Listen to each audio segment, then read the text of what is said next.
That's one small step for man, one giant leap for mankind.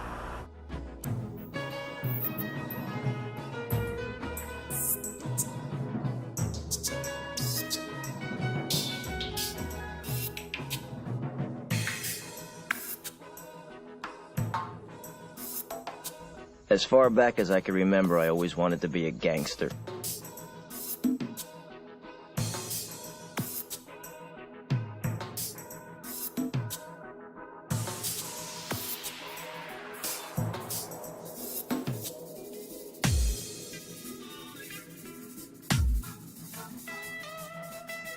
Go that way.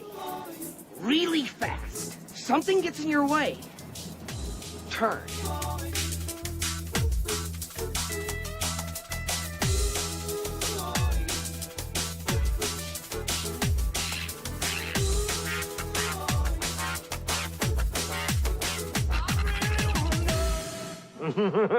Yeah.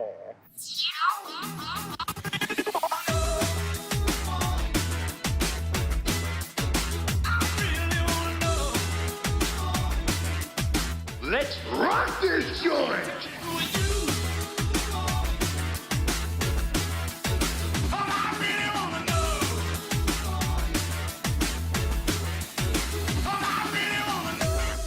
Oh, yeah!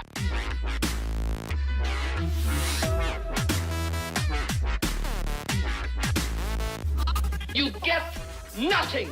You lose! Good day, sir!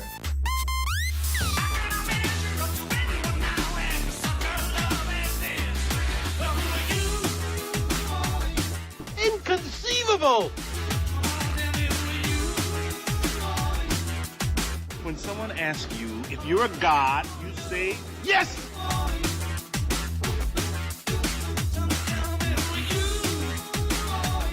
I want you to remember this face here, okay? This is the guy behind the guy behind the guy. I feel like I'm taking crazy pills! I'm kind of a big deal. They've done studies, 60% of the time, it works every time. How about that? Come on! Quit stalling!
Come together right now over me.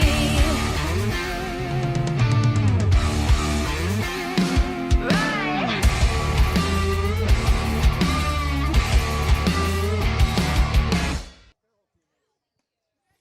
Good afternoon and welcome to Sectional Final Thursday.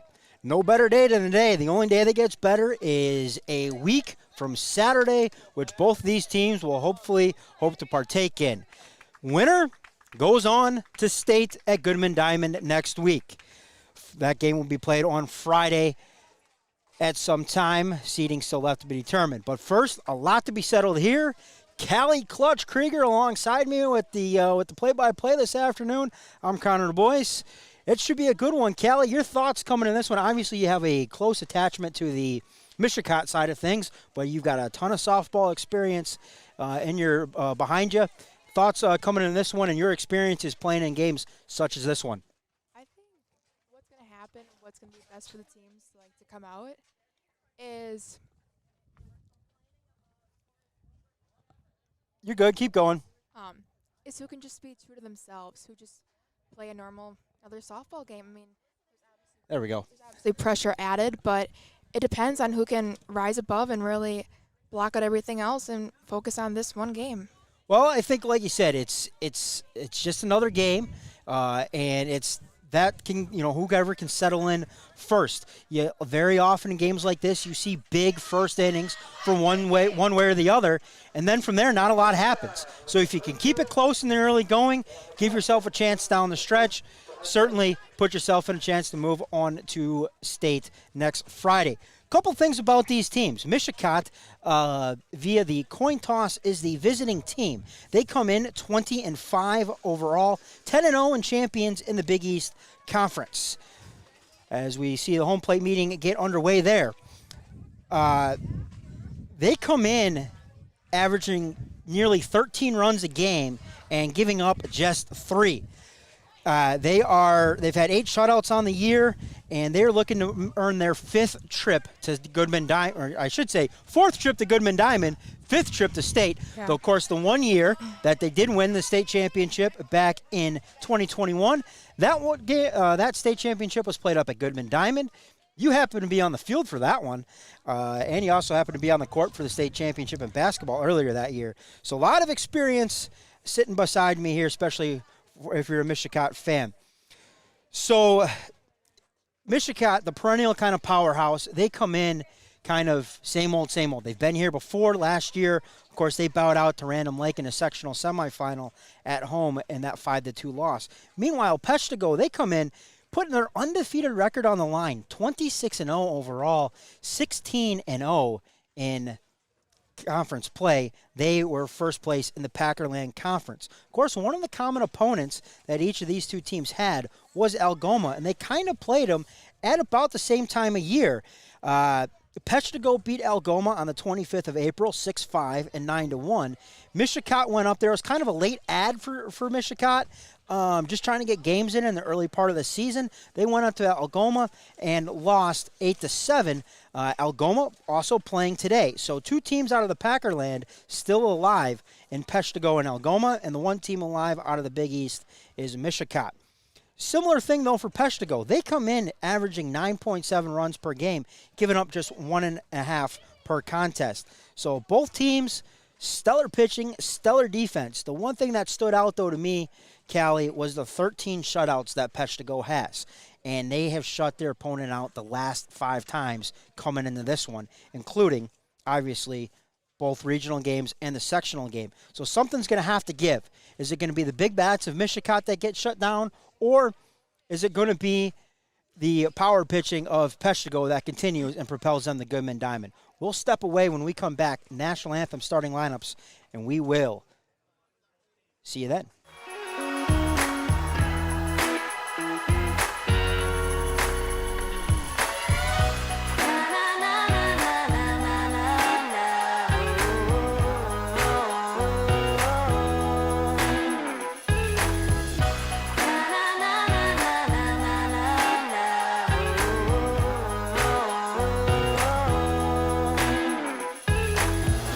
Jolly Good Soda. We put the pop in Wisconsin.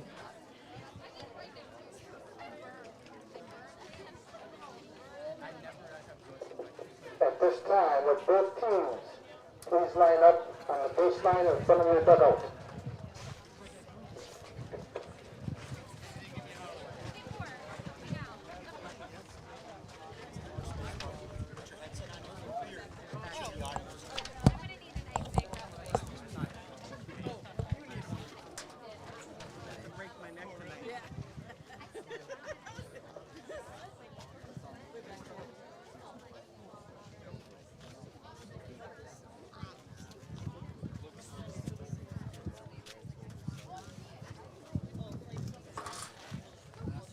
At this time, I ask that those that are able, please stand, remove your hats, and join us for the playing of the national anthem. The flag will be up on the hill behind the bunnotes.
On behalf of the Wiaa and Jewett, we would like to welcome you to today's 2023 WIAA Division 3 Sectional Championship, featuring the Indians from Mishicot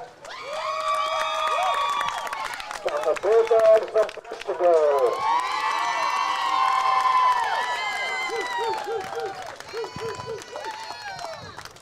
Now, let me introduce you to today's Indian team, the Indians from Mishicot. Number 2, Kim Adair. Number 3, Sierra Scarda.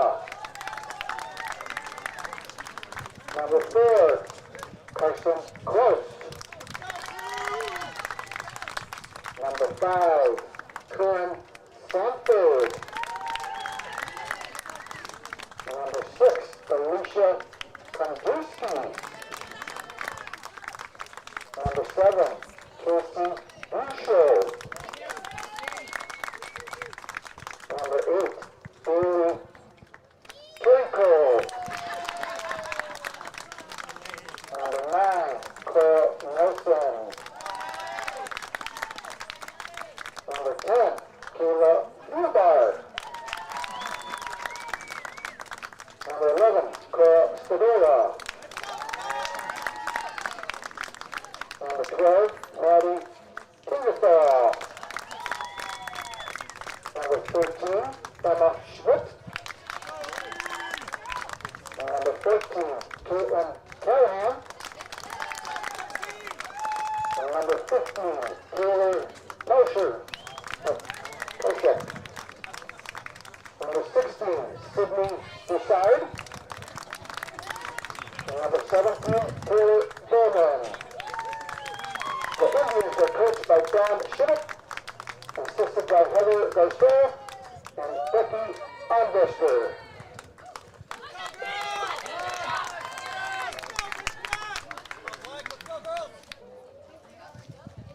Now, let me introduce you to the home team, the Peshtigo Bulldogs.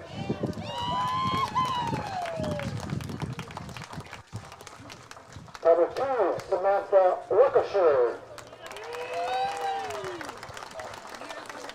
Number 3, Emma Heider. Number 5, Faith Rich. Number 7, Valerie A.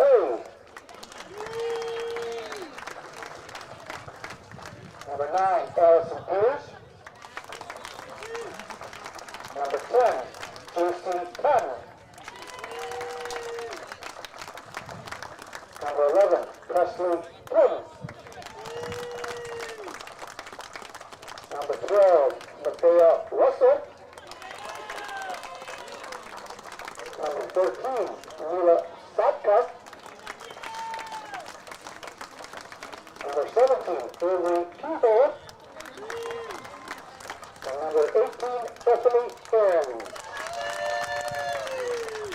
The Bulldogs are coached by Matt Fleckersher, assisted by Sean McMahon, Jake McMahon, and Brandon McMahon. Enjoy today's ball game.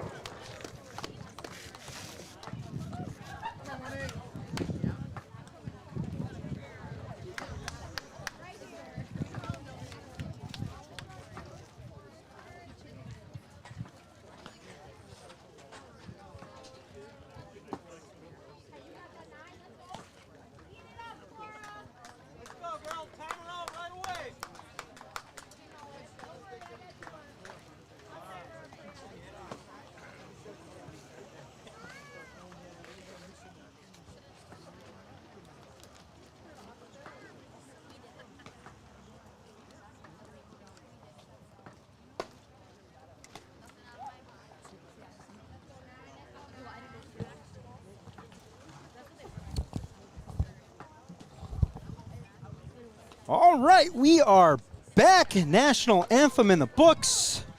Starting lineups. We will head into the on-deck circle there. And a quick rundown of the Mishicot lineup. Callie, you got me? Yep. All righty. You're adjusting that headset. I didn't know what was going on. Wanted to make sure. But today's game brought to you by Champs in Mishicot, along with Jolly Good Soda. Leading things off will be the center fielder, Cora Nelson. Kaylin Adair on deck. Cora Stadola in the hole. That will be the first three.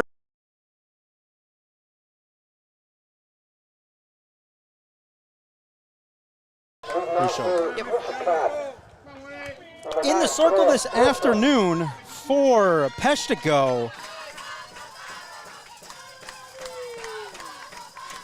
Bethany Aarons, an impressive fastball. She locates it all over the zone. She'll look to work upstairs early and often. Ball one there. Callie, something is you've been a part of a lot of these games. Now you're part of it in another way, broadcasting, huh? I know. I was thinking about that today. I was like, this is like one of the first times I'm actually watching this game that I'm like not playing. Big swing there from Nelson. Evens in the count, 1 ball, 1 strike. Put your comments in there, where you're watching from, who you're cheering for. Brian Callahan checking in, Searsport, Maine, cheering on Mishicot. Outside corner, strike. 1 ball, 2 strikes. Now it's a leadoff batter, Cora Nelson. Winner to Goodman Diamond. Loser, unfortunately, season comes to an end here today in Gillette. That one high outside, 2-2. I mean, so you go back through it, Callie. You were in one of these dugouts just as a youth, as a fan. Yeah, a manager. A manager. You've done it as a player. I will say, sitting here, I think I'm more nervous than I was playing. High 3-2. Well, you have a bit of control when you're playing. You know, the ball may never get hit to you. You may never get to swing the at bat, but you feel like you have some type of control over the outcome of the game. Definitely. I feel like I've talked to some of past players, and I've talked to them about these like close games and whatnot, and they're like, some of them said like, oh, I'd rather sit and watch. Outside corner. I'm like, what?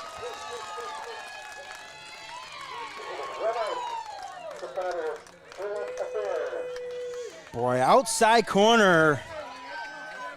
Aaron's painting the black. It's the big first out of the inning.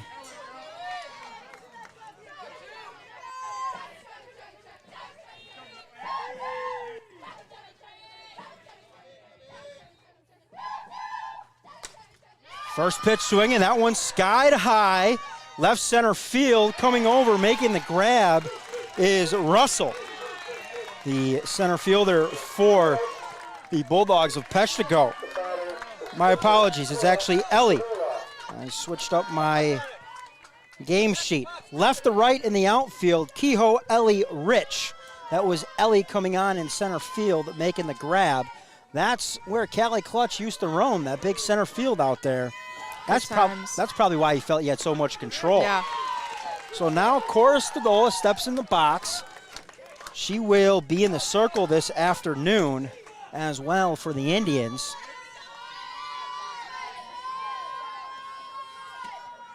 But Aaron's looking to work a quick 1-2-3 top of the first. That one popped up left side, coming over, making the grab. That is the third baseman, J.C. Tan. And after 1/2, it is Mishicot nothing. Peshtigo coming to bat here on W7, presented by Champs in Mishicot and powered by Jolly Good Soda. We put the pop in Wisconsin.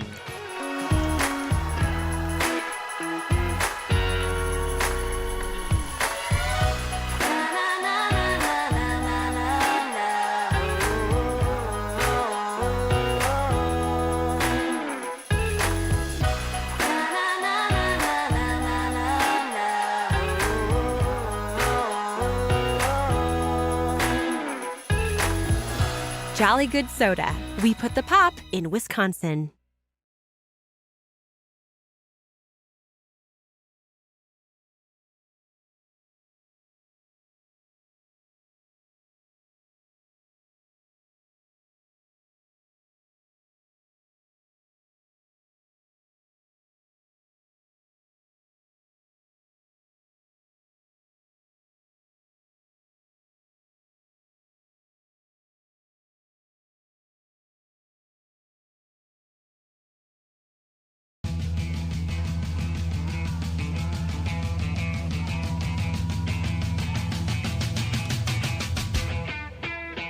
Bottom of the first here in Gillette, yeah. Peshtigo is the home team here in Gillette. Yeah. Neutral site contest. Peshtigo looking to bring the lumber to the dish in the form of Nevaeh Russell, Bethany Aarons, Sam LaCursey. And if either of them reach, it'll be Faith Rich, Jackie Tan, Presley Plim, Nayla Satka, Avery Keyhole, and Riley Ellie.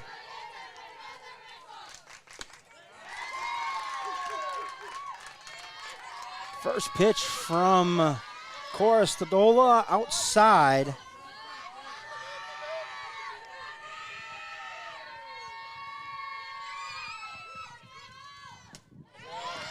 Big cut and a miss there from Russell. He was in the count, 1 strike. Left to right for the Indians in the outfield, Sanford, Nelson, Tingerthal. Third to first will be Kraus, Dare, Carrico, and Callahan. In the circle, we said Stadola. Bouchard behind the plate, doing the catching duties.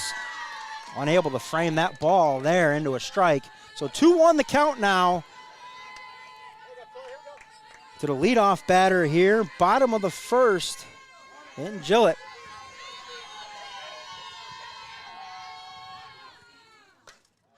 That one popped back out of play. Leaving the count 2-2.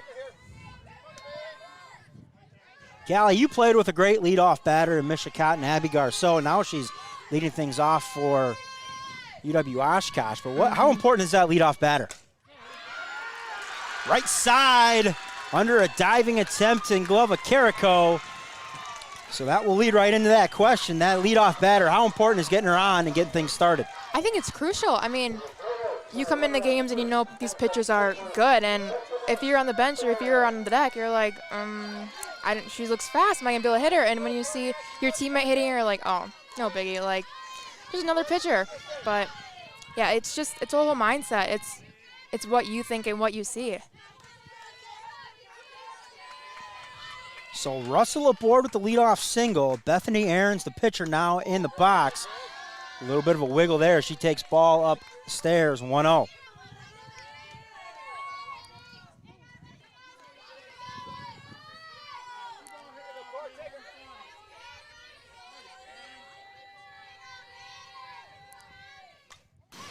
That one fouled back.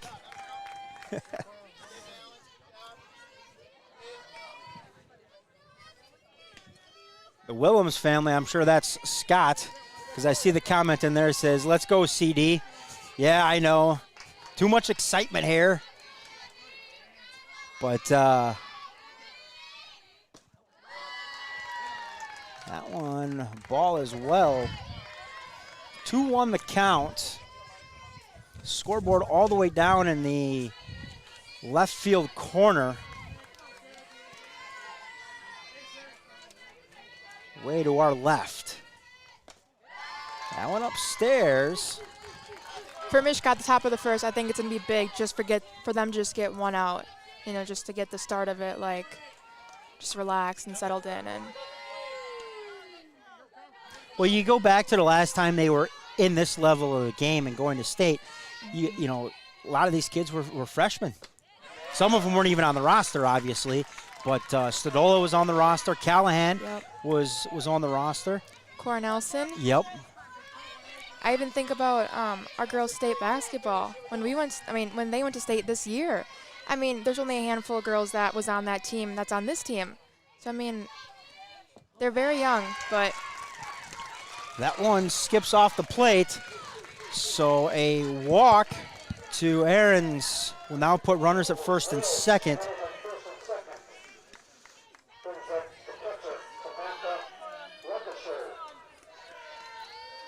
So Luckisher now, the catcher, will stand in the right-handed batter's box with runners at first and second, and an early timeout here from head coach Dawn Shimmick. She wants to talk things over, maybe just settle everybody down into the game. And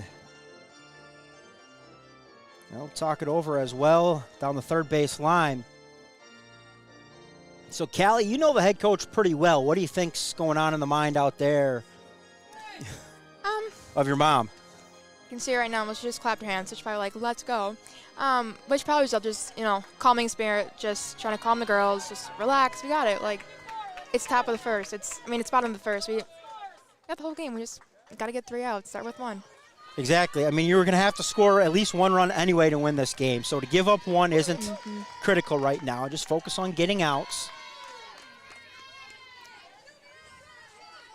So the number 3 batter, Sam Luckisher now. She takes her spot in the right-hand batter's box. Runners first and second.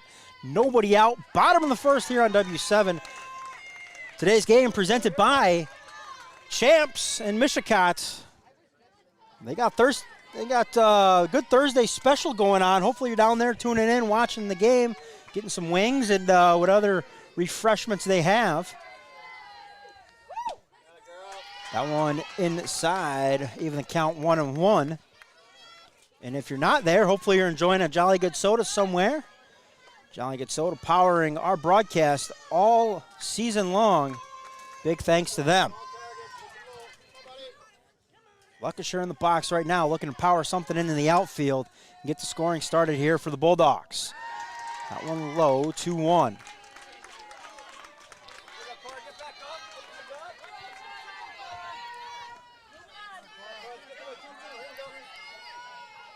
That sun is coming through now. It's getting hot. It is. I'm trying to take some preventative measures here, Callie. I'm going to try to keep the iPad out of the sun so we don't freeze up.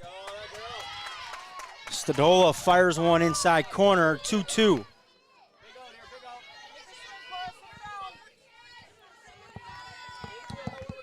A little bit of rain in the forecast potentially here. Nothing major, but some thunderstorms moving through from the south to the north. Big swing and a miss. That one fouled back, actually. We could use some of those big dark clouds. Nothing needs to fall out of them, though, but they can make their way across that sun and shade us a little bit. 2 balls, 2 strikes to the number 3 batter, Sam Luckisher. Grounder back to the circle. Stadola's got it. She'll go to third. Cross the diamond. Double them up. Exactly. I think that's exactly what head coach Dawn Shimmick was talking about. And you see it there. Big thumbs up from Cora Stadola. Yeah, that was a huge play. I mean, just simple across the diamond, but you never know. That could skip away from Callahan, and runner on second could score. Yep. But risk versus reward. Big, you trust your arm.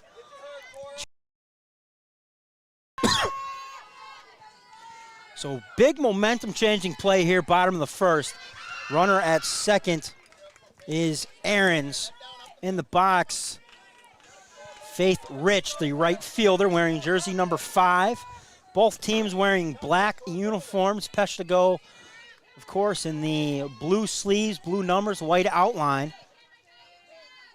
That one fouled off. Mishicot in their blacks with the orange numbers, white trim. Kind of the good luck uniforms, I've been told, for Mishicot. A lot of big games won in these ones. Hoping to get another big win here this afternoon. That one fouled back.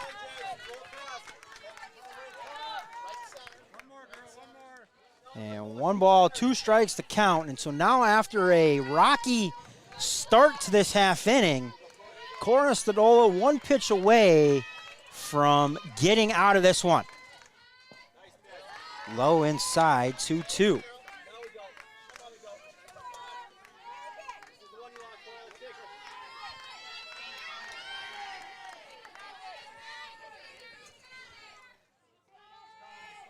Boy, the fans keep coming in this one. Now they're starting to circle the outfield. Foul lines are full. Grounder up the middle. Adair's going to have it go off her glove. They're going to look to sender. Quick recovery from Adair. Fires a missile home. And that's going to keep Ahrens at third. So runners at the corners now. Still 2 outs.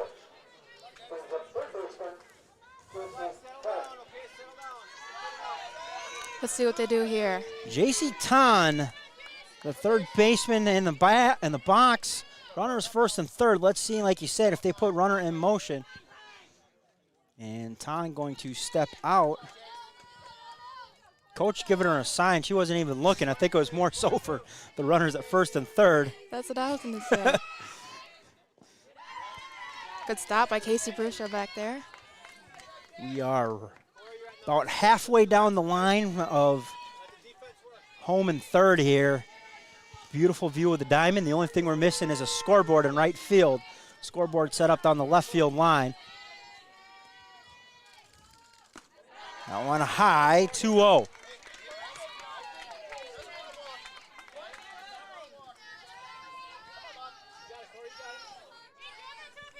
course, the Bulldogs going through their lineup this afternoon without the services of Allison Peters. A big swing and a miss there from Tan, 2-1. But for lowering her shoulder, what appeared to be lowering. Back here, top of the second, we head.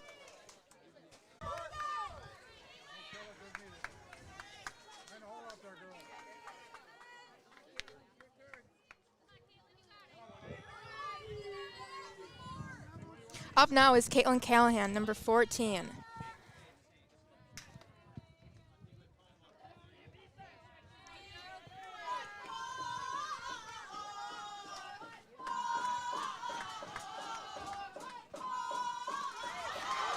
Pass ball, Alicia Konjerski gets the 2.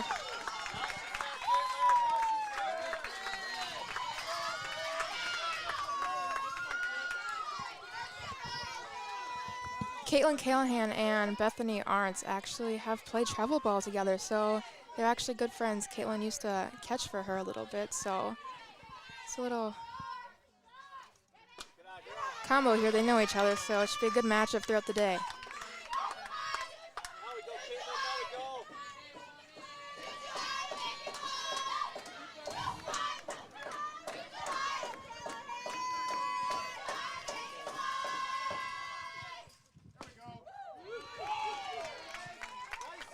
Strike called, low inside. The count is 2-1 with Alicia Konjerski still on second.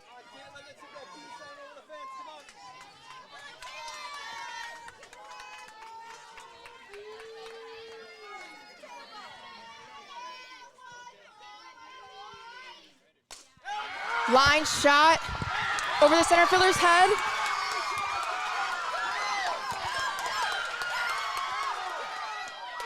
Alicia Kondrowski to score, and Callahan to third on the slide. Both safe.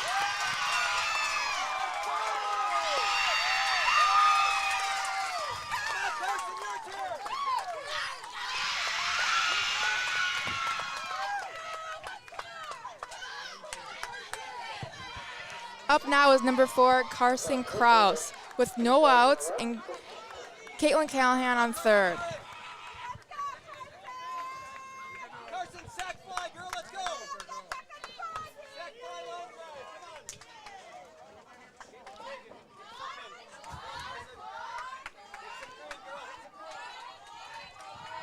All right, Callie, I think we might be back. What do we got? 1 run in. 1 run in and no outs. Nobody out, a runner at third, and a first pitch ball. So to catch everybody up, I think it dropped right when we had first and third, and Ton was at the plate. Big strikeout to end the inning. There, Ton went down, and then the bats got hot here for Mishicot. There's a leadoff walk to Burchard and a double by Callahan to drive her in. Callahan now at third. Kraus in the box.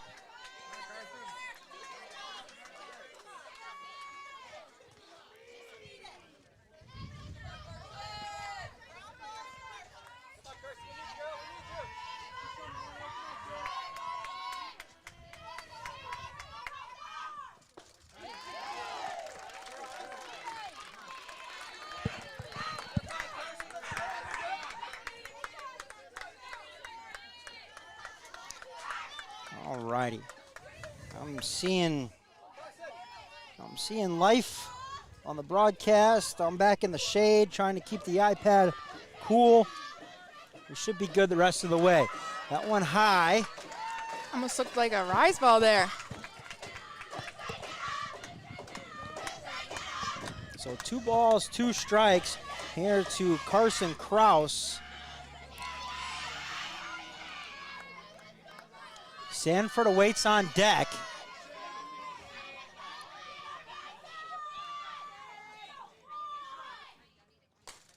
Kraus chases that one upstairs, drifting over a couple feet in front of the fence, making the catch. Callahan will tag, and it's 2-0 Mishicot. Carson Kraus's ball was very close to the fence. Not gonna lie, it really surprised me. Yeah, Kehoe drifted over there. Mm-hmm. Kudos to her for, I don't know if she found the fence, but that was really close to the fence. And being an outfielder, those are very difficult balls. You don't know where the fence is. You're running your hardest, focus on the ball, and that was a really good catch in a big situation there.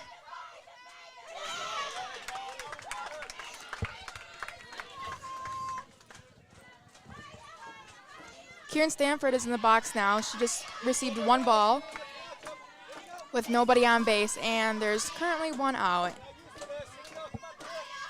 There we go. I'll let you finish this this half inning. Make sure we're all squared away on things.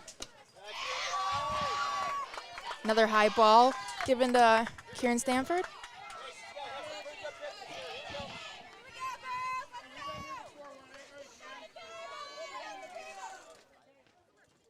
Great crowd on hand, keeps trickling in.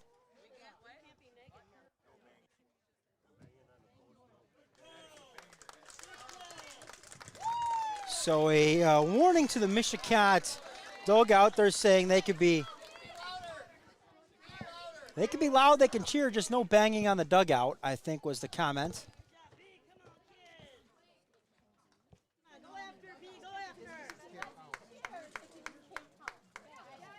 All right. So they can cheer, just no pounding on the dugout or the structures here. That's just going to make them louder. I agree. And more obnoxious, I think. I think we were right.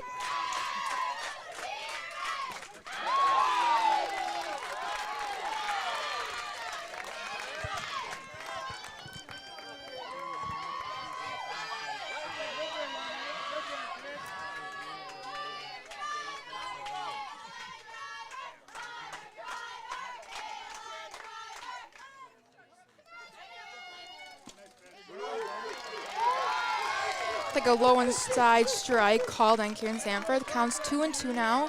Still got 1 out. Bailey Carrico is on deck.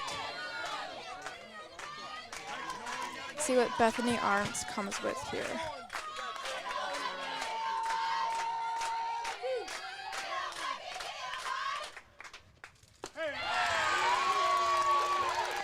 Swinging for strike 3. There's 2 outs. Bailey Carrico is up.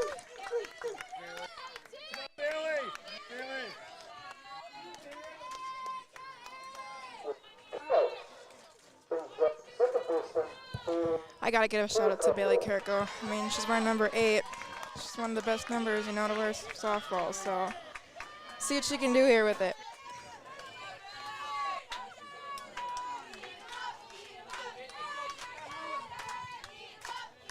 It's an okay number.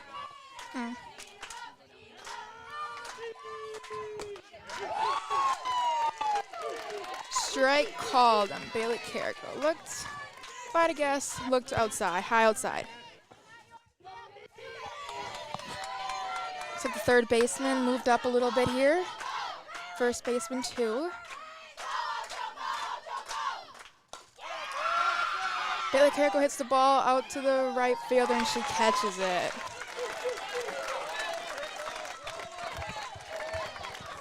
Top of the second done. Mishicot scored 2. Peshtigo's up.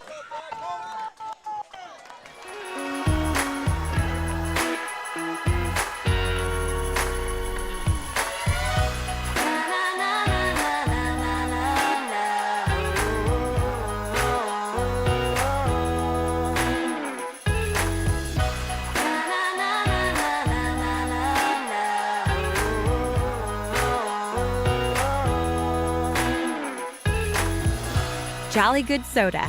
We put the pop in Wisconsin.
Looked like she got jammed there, but went down the first baseline and foul ball.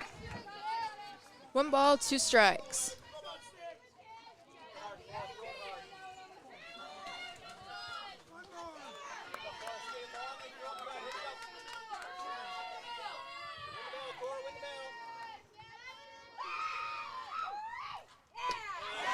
And strike 3, Coruscant strikes her out, swinging.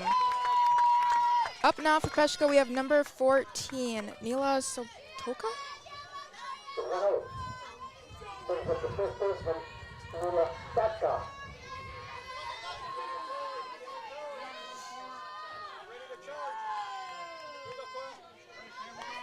There you go. Hey, Callie, good friend checking in.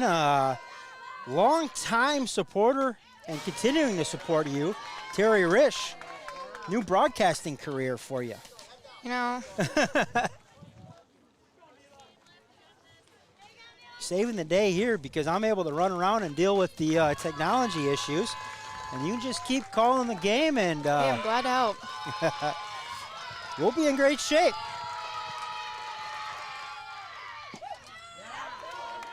Looked like low inside, just missed. It's 1-1.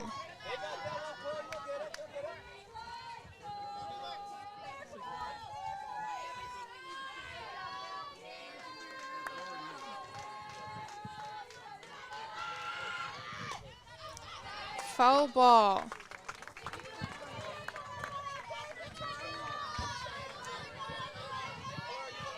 So the Bulldogs work through the bottom half of their lineup. Sudko, Kehoe, Ellie. Plim down on strikes to get things going here.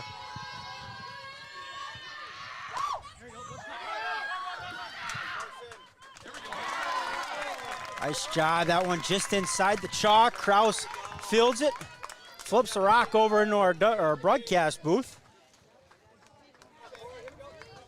And 2 up, 2 down.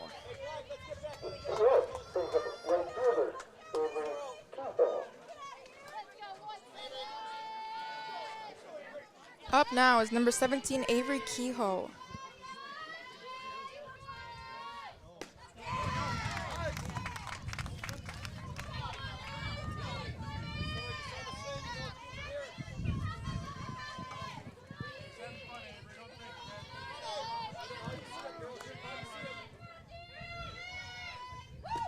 Big swing there.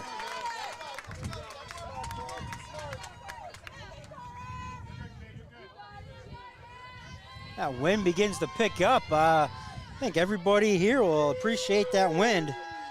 Cool things off temporarily. Kehoe goes down swinging. Stola got her to chase upstairs. Indians hold on to the momentum they picked up in the top half of the second. 1, 2, 3 go the Bulldogs, and we head to the third. Good times here in Gillette. Indians 2, Bulldogs nothing. Presented by Champs Grill and Mishicot, powered by Jolly Good Soda.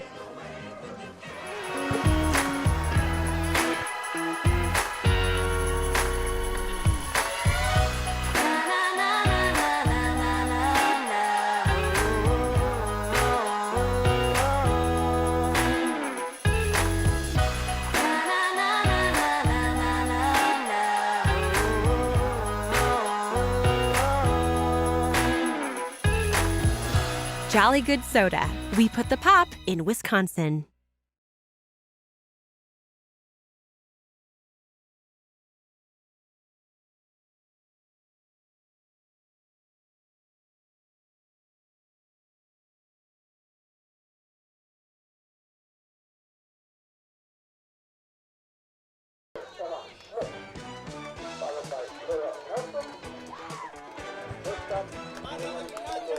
To the top of the third we head. Indians 2, Bulldogs nothing. Due up for Mishicot. Emma Schmitz. And back to the top of the lineup, and Cora Nelson, Kaylin Adair. Yep.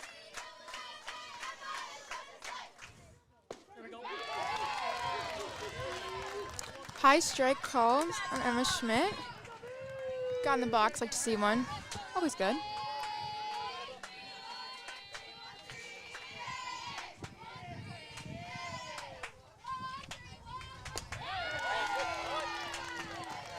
Schmidt cuts. High strike. It had to be on the scouting report. They know she's going to elevate that fat. It looks so good at that eye level. Does. And I'm guessing they're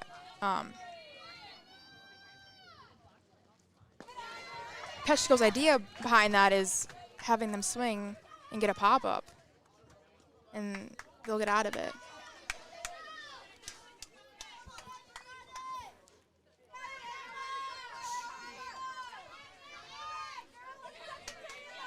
Big contingent of Peshtigo fans here wrapping around the outfield, student section out in center field. Foul ball by Emma Schmidt. Staying alive. That's what we can see. I lean out the back of the broadcast booth, and good amount of Mishicot fans here as well. Down the third base line, I don't see many wrapped around that third base line corner, but I know a lot are watching online and hopefully at Champs. Inside corner, just missed.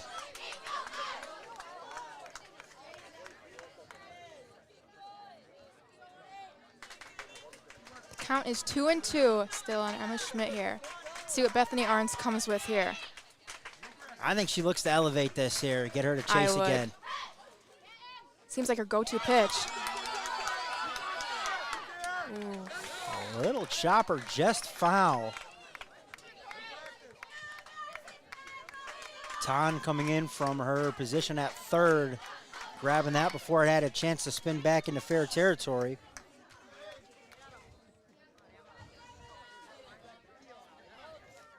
So, a 1-2 count. Schmidt back in the box, leading things off here, top of the third.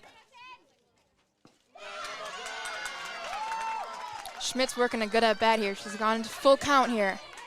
Got about 3 foul balls. And the balls she's taken have been extremely close to the strike zone. Let's see what...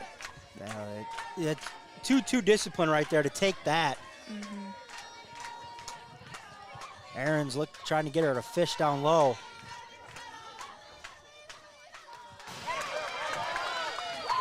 Foul ball again. The battle continues. Yeah, I just feel like this is a big momentum at bat for both teams, right? If Aarons can get her out here, now you got nobody on top of the lineup for Mishicot. But if Schmidt can battle a 10-plus pitch at bat, get on base anyway on, now Mishicot rolls it to the top, and you have a chance for a big inning. And just look at that at-bat. She probably pitched 10 balls, and she walked her. I mean, what a great at-bat, and that's just a tough one to lose.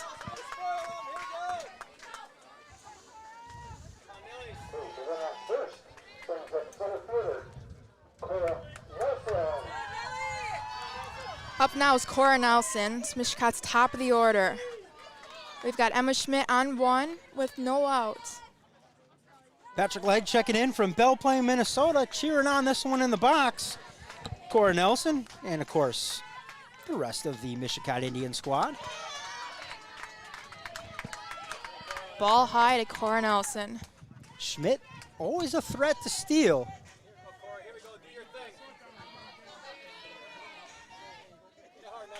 She had a big lead off there on that first pitch.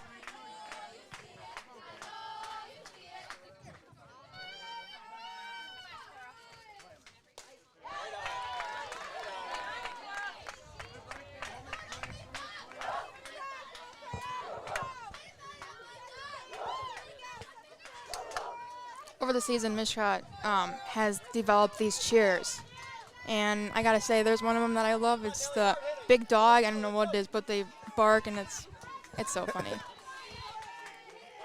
Well, just as long as they're not banging on the dugout, they'll get away with it here. They've already been warned once. The next one, your mom might have to join us in the broadcast booth. So I think they lose a coach at that point.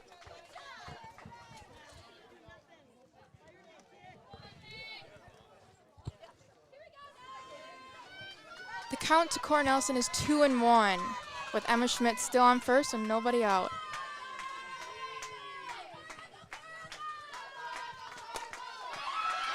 Oh, that could be trouble. That would have been a great play by Bethany Arns there. She dove, just got out of her glove. Good hustle by Emma Schmidt and Cora Nelson to get on first and second. So now Mishicot, they continue to work through that top half of the order. So interesting approach, right? We go back to the bottom of the first. Mishicot was in this situation, runners at first and second. Coach Shimmick took a timeout, talked to the squad, a very seasoned squad. Meanwhile, here, first and second, nobody out for Peshtigo. No timeout to talk things over and maybe settle down the squad. Of course, all the coaches know their team's the best. That's a very good point. And, you know, your mom always has such a good pulse on all the kids and the team and everything. And she probably just sensed a little tightness and went out there, like you said, crack a joke, loosen them up. And for Peshtigo, you know, they still look loose. Nothing to be concerned about just yet.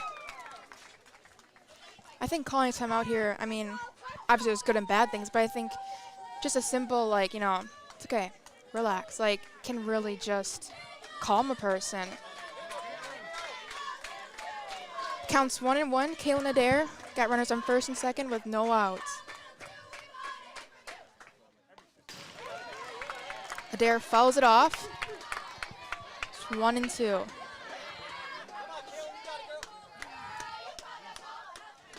You know, as I look around, if Adair can slice one into that right corner, keep it inside the chalk and let it spin to the corner, the right fielder, Rich, is playing a little off the line. Ball's in the dirt. Runners advance. Got runner on third and second here. And we still got no outs.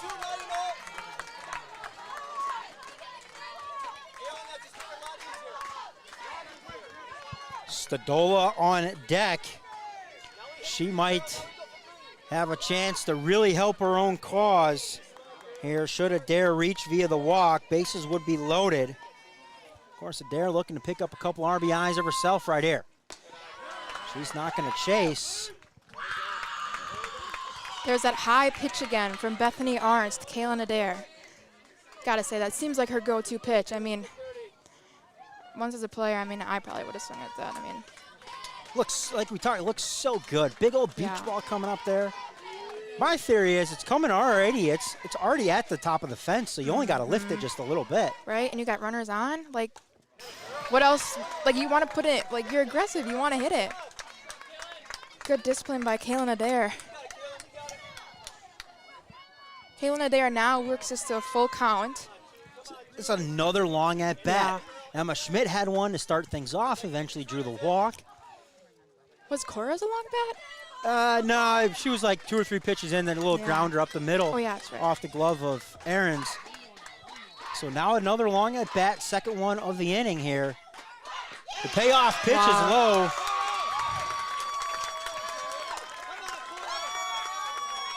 Two good at bats, and I mean, it's hot out here. She's got to be. It is hot. I wouldn't. Let's see if we get a timeout or anything. Nothing here out of the Peshtigo dugout. Everybody seems to be content with where their team is at. Bases loaded. Nobody out. Top of the third here on W7, presented by Champs Grill of Mishicot, located on State Street, right across from the golf course. Par 5. You can't miss it as you come into town. Champs on State.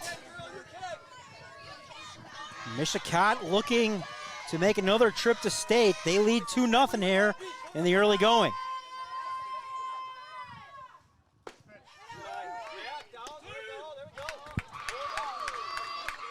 Boy, I tell you, LaCursi has a beautiful snap throw down the third. That's twice now. She's fired a bullet down there.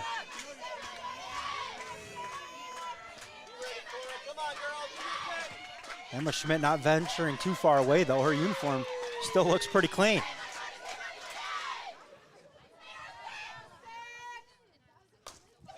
That one lifted left center field.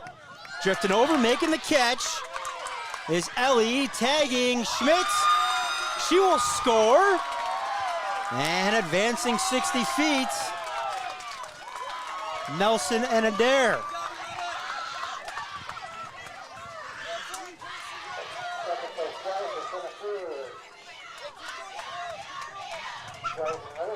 So now second and third, one out. We will get a timeout. Peshtigo will want to talk it over. Credit to the center fielder, Riley Ellie. That was a great catch. I mean, bases loaded, you had to catch that. There's no way that you could let that go as an outfielder. I mean, that'd been 2-run score right there. Well, you lived in, you made your career out there in center field. I thought it was more in the gap. I did too. But Ellie's speed to close it off was very impressive out there. Definitely.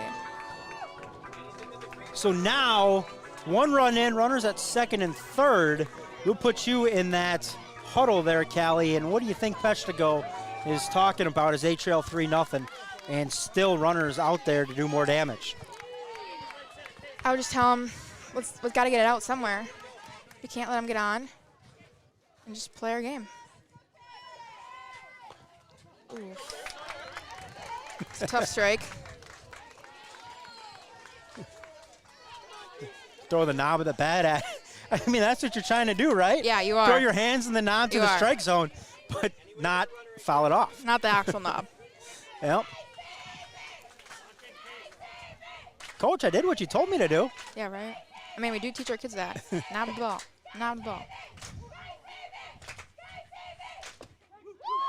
That one inside corner. 0-2.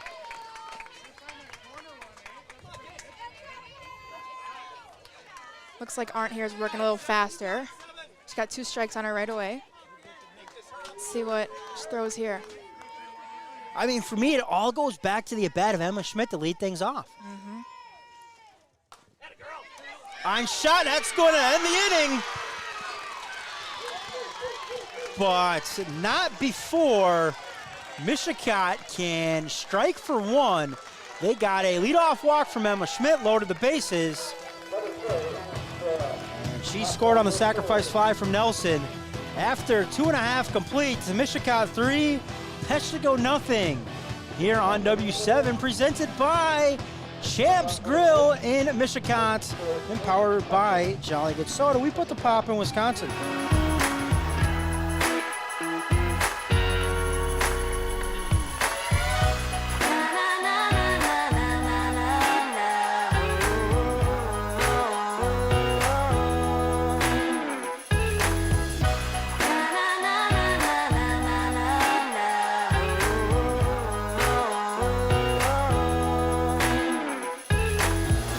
Jolly Good Soda.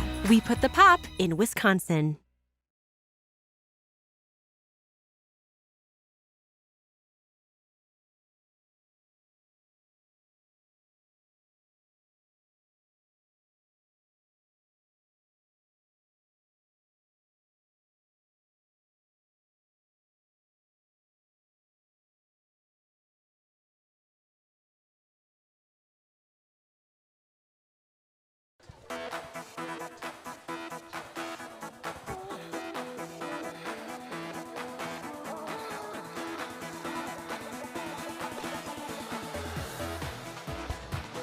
Bottom of the third we head. Mishicot with a 3-0 lead. They struck for another one in the top off a sacrifice fly from Cora Nelson. It was Cora Stadola, but it was a lead-off walk from Emma Schmidt. She fell behind in the count. 1 ball, 2 strikes. Ended up working that lead-off walk to get things going. So now leading things off for the Bulldogs of Peshtigo, the bottom of their lineup. Riley Ellie, the center fielder. Then it'll be back to the top of the lineup in Russell, Aarons, and McCarthy. Big change up there from Stadola. Risky pitch thrown to the number 9 batter. Props to her. Good pitch by Cora Stadola there. Or you could assume that all she sees is fastballs. That is true. You know, That hey, is this true. is the number 9, or we're going to groove a fastball in there, as Stadola does at that time. Looked like same spot, just different pitch. And now you're Ellie, and you're thinking, now what? Mm-hmm.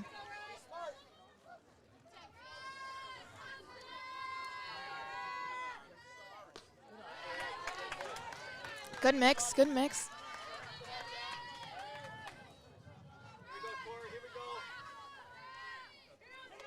1-2 count to the leadoff batter here, bottom of the third.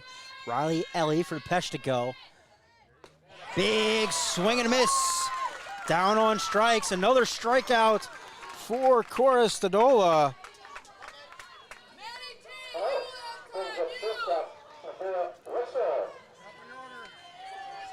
Do you miss that yelling from Coach Armbruster? Always positioning her outfielders.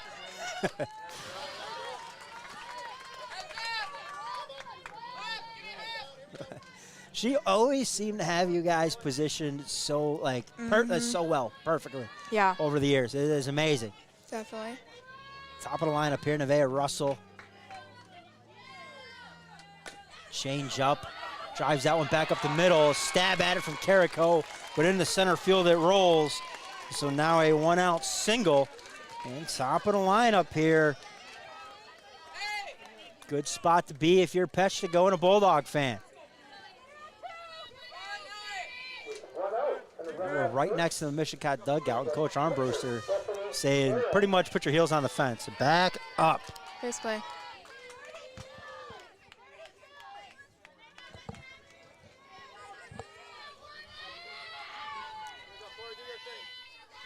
See if they put Russell in the motion here on the bases. Big swing from Bethany Arndt there.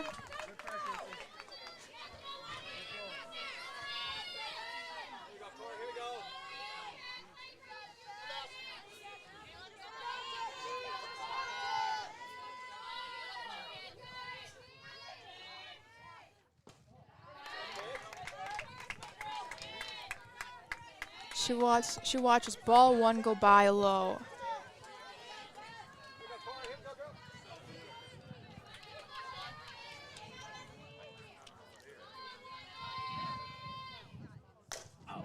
That's a hard shot back up the box. Nelson right on it, though. So Nelson busy out there in center field. Of course, that's the way she would prefer it to be, a couple ground balls instead of chasing them back to the fence and over. First and second here now for the number 3 batter in the lineup and catcher, Sam LaCursey. It's just like the first inning here, he got runner on second and first, but this time he got 1 out.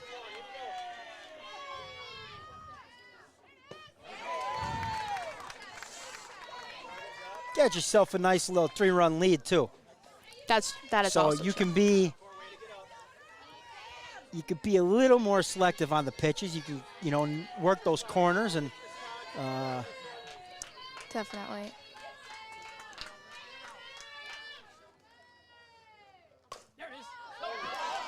Up the box, that one off Stadola. Nowhere to go with it though. So now a big spot here for the Bulldogs. We'll get a courtesy runner, I would imagine. It is. It's going to be number 3, Emma Hyder. And it's going to be a players-only meeting now at the circle. Somebody will come in, crack a joke. They'll all get laughing again. And calmly walk back to their spots. Bases loaded here for the Bulldogs. Bottom of the third. 1 out. So looks like Mishicot's coming home with it. They got the infielders in. Let's see what they do. Always interesting for me, that approach, especially with a 3-run lead and the number 4 batter up. She's going to put the ball on the ground hard. I would concede a run for an out here and play back and make sure you at least get 1 out if the ball's hit on the infield. I agree. I mean. Yeah, it's 3-0, bottom of 3. Still got half the game left. Something hard in the hole right now. You are not going to be able to grab. Give yourself another little bit of range. Little looper center. And Dare's got it. That took me back to Thursday night or Tuesday at night and how they got here. Almost another snow cone catch there from Adair. It's a good play by her and having Bailey Carrico right behind her, not taking that Could have been really easy for them to collide. And you know what? If you're playing back, I'm not sure Dare makes that play. So that's why you play up. That's why Coach Shimmick, back in a sectional final game, looking to go to state for her 5th time. Big swing and a miss there. It's just luck of the draw almost there, too. Where is she going to hit it and how does, But good pitch call, too, there. And Stadola coming in on the hands.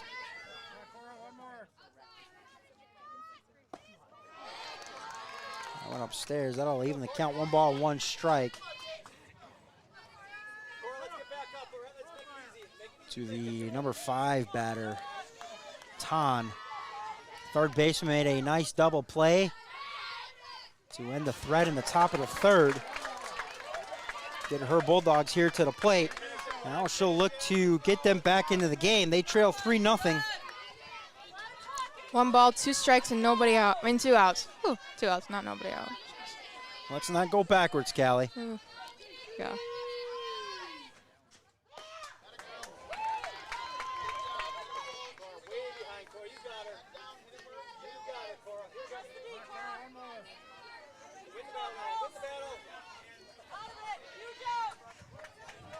So Tan back in the right-handed batter's box. 1-2 the count to her. Bases loaded. 2 outs. Big spot here for Stadola. Upstairs, 2-2.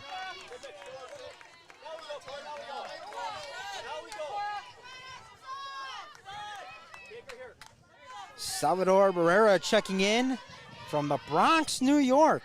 So we've got Maine, we've got New York. We have Marinette, Wisconsin checking in as well. Necedah, Wisconsin. Belle Plaine, Minnesota.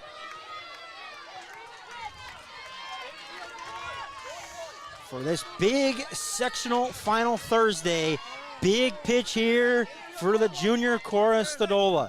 3 balls, 2 strikes, bases loaded, 2 outs. Tan in the box.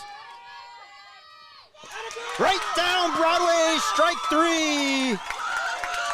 Stadola pitches out of the jam.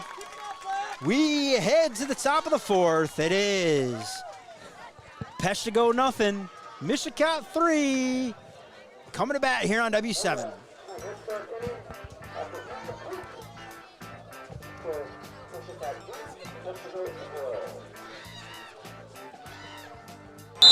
Timeout. All right. Remember, we're a team that plays together. Listen, the winning will take care of itself. We just have to get everyone involved.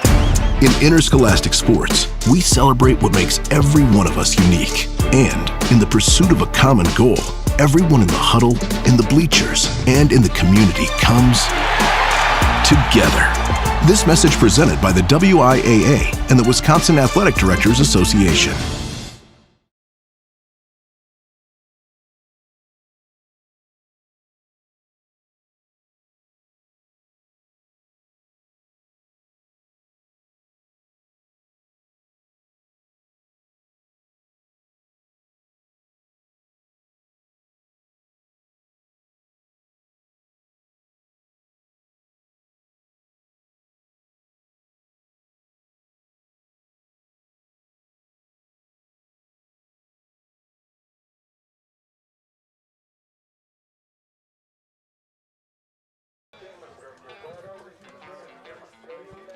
To the top of the 4th we head here on W7, presented by Champs Grill of Mishicot, located right on State Street. Clear some wall space.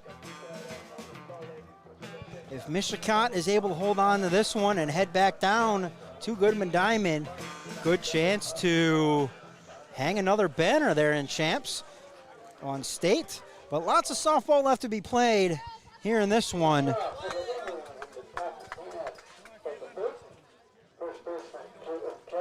Caitlin Callahan will get the action started here for the Indians in their half of the 4th. Interesting having Callahan bat out of the 5th spot, but this is the opportunities you get. You get that big bat, here leading off the inning, and see if they pitch to her. the University of Northern Iowa commit. Ahrens is going to pitch to her outside corner. 0-1.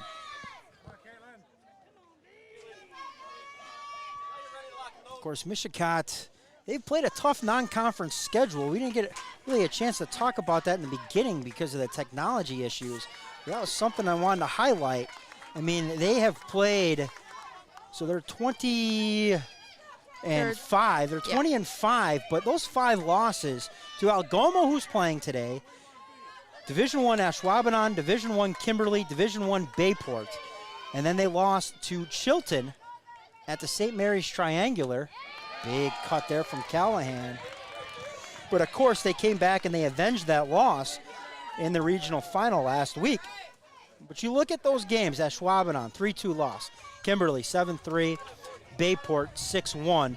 That was game 3 of the day. At that point, day gets long and things happen. Callahan line shot right back to the admissions table. But not want to get hit with that ball. No.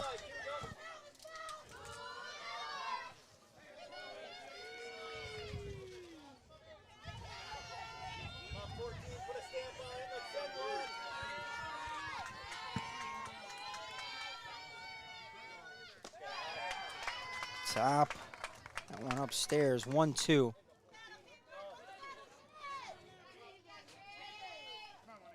So Aaron's well ahead in the count. Actually, it's 2-2. I missed one of the balls. 2-2 offering. Hard shot to third. Off the glove. Callahan going to be on first.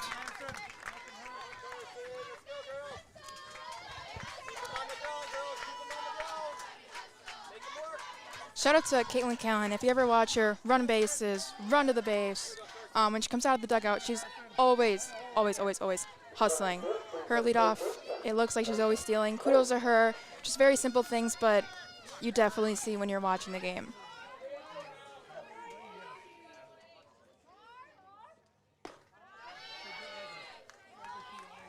Ball high to Carson Kraus. Caitlin Callahan's on first, and we got nobody out. Georgetown, Texas checking in for the Dogs from Peshtigo, as well as Deanna Marie also checking in from Peshtigo. We've got Arizona on the broadcast, as well as Menominee, Michigan.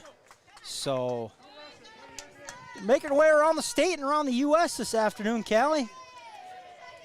As former athletic director, now retired Terry Rich said, maybe a second calling for you. Never know. Callahan's got a big lead at first, making the catcher work down there. He's coming out of her stance, giving her a look. The only problem, Callie, is I know you probably want to coach, and you're probably a much better coach at that. So broadcasting and coaching have a lot of scheduling conflicts. Yeah. I mean, I'm not coaching yet, so just got to work it up. Soon enough. Like a low inside strike there, Carson Kraus swung. Just couldn't get around enough sooner. Aaron's nice job coming inside with that.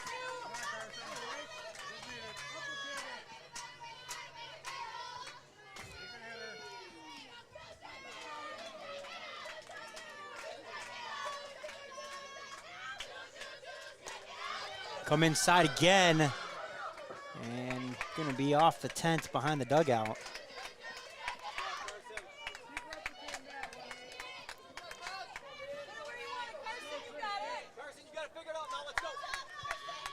Mishicot continues to work these long at-bats.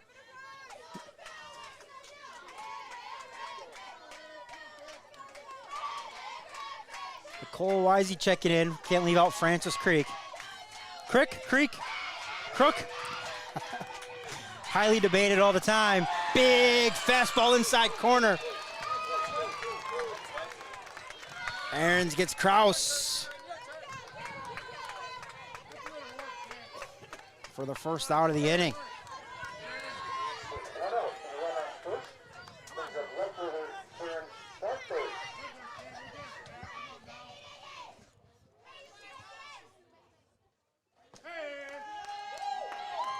Oh, looking at the late steal now.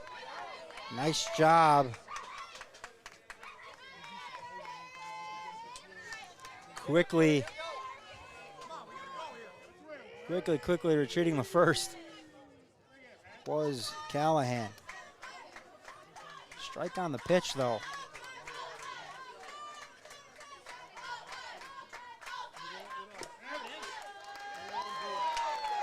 Another one right in there. Counts one and, oh, it's 0-2 on Stanford. Yep. We got one out, and Callahan's still on first. See what Arndt throws here.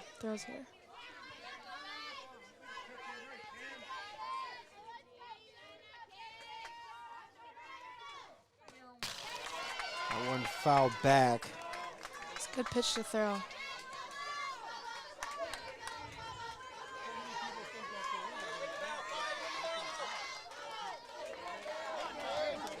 Got Kieran in the box, and we got Bailey Kirko on deck.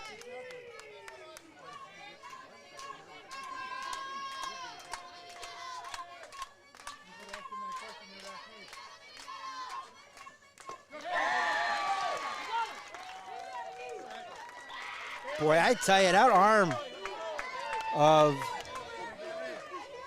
McCursey is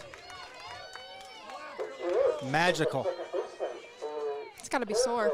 Callahan thought about going again, but she put it right on the bag, and if she went, she would have slid right into the tag to end the inning. But as it stands, Callahan back to first, 2 outs.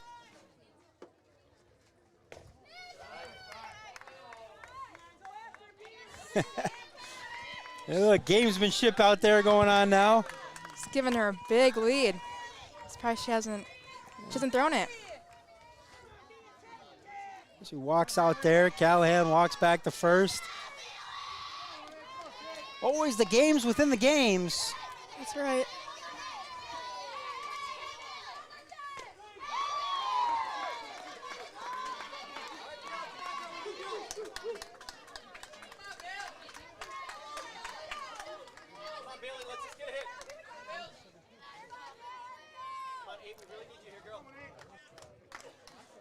Strike on the pitch.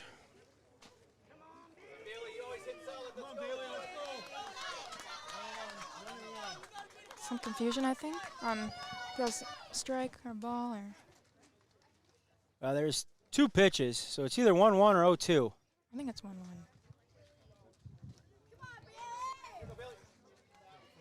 That's the great thing of having 3 umpires here. Not all of them could have missed it. Well, I mean, the only thing you would have had is if one had 0-1, the other one had 1-1, and the other one had 2-0. Then I'm not sure what you do. Either way, 1-1. Callahan now dancing out there again. And she'll tiptoe back to first.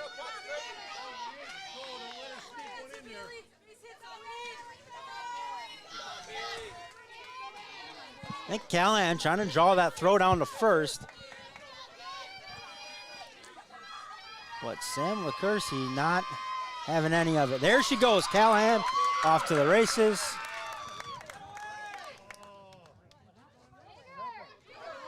And now Callahan caught up in a rundown. She started to go back to first for I don't know why. Diving back into first, and safe is the call.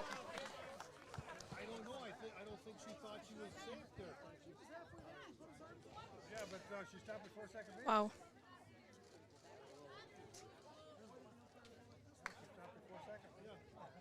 So Callahan was out to second base. She was so close. She almost touched second. She's lucky she didn't. I think she thought. Yeah. I think she thought it was a foul ball or something. Oh, I think because it hit the back of the fence, so she probably thought foul ball. Went off the glove, hit the fence. So now let's see what the conversation is about. I think Bethany Arts just took a tough fall there at first, both going at it. Oh, yeah. Aarons was out. Yeah, she just walked back into the circle. Just giving her a chance to catch her breath. And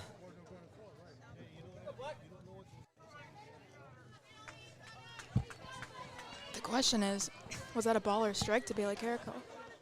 I think it was a ball.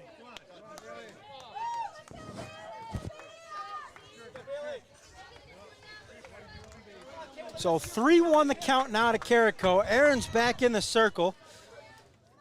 She caught her breath, and she'll take the sign and the 3-1 offering. Low ball 4. Caitlin Cannon's just making them work.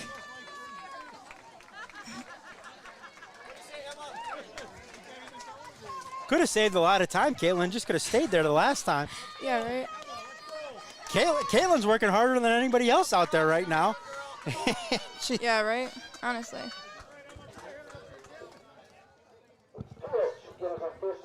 It's like Peshtigo's calling a team timeout here.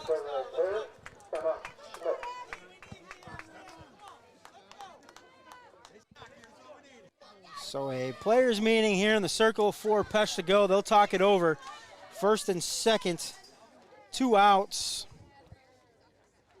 Just be a chance here once again to kind of regroup and slow things down here for Aarons. Probably just tell our team relax about Callahan. You know, that base running can be annoying, but just got to get it out. Yep. I mean, they got 2. They just got to any base.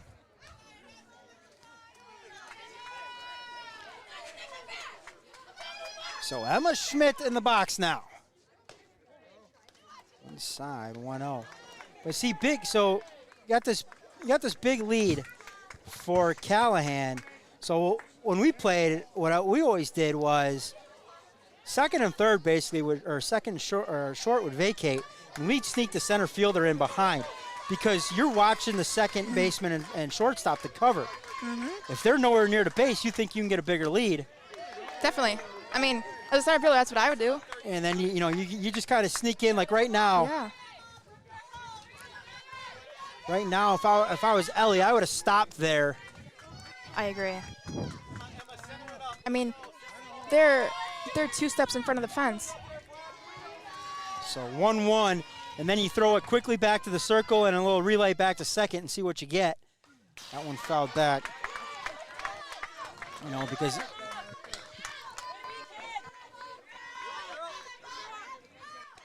Callahan's kind of playing off the shortstop movement because that's in front of her. Coach Shimmick is watching the second baseman, and you can sneak that second baseman in. Yeah. See what you get. But either way, 1-2 the count here to Emma Schmidt. Same spot she was in the last at-bat. Ended up working a walk. She was the 3rd run of the game. No walk this time. Big rise ball there from Aarons. And the Bulldogs are out of the jam. We head to the bottom of the 4th. It is a Mishicot 3. Peshtigo nothing. But coming to bat here on W7, presented by Champs Grill in Mishicot, empowered by Jolly Good Soda.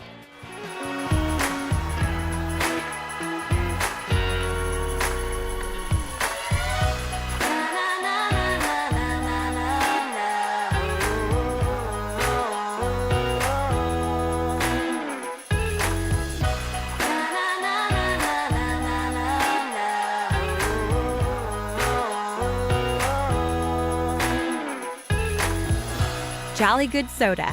We put the pop in Wisconsin.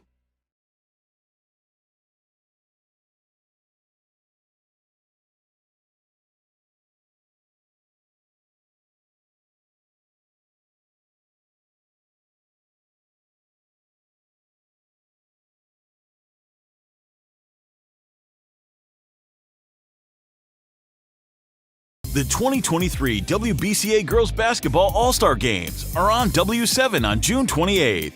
5 games in one day with the class of 2023 All-Stars from all over the state of Wisconsin. Watch all the games 100% live and 100% free on YouTube and Facebook. W7 is for the girls.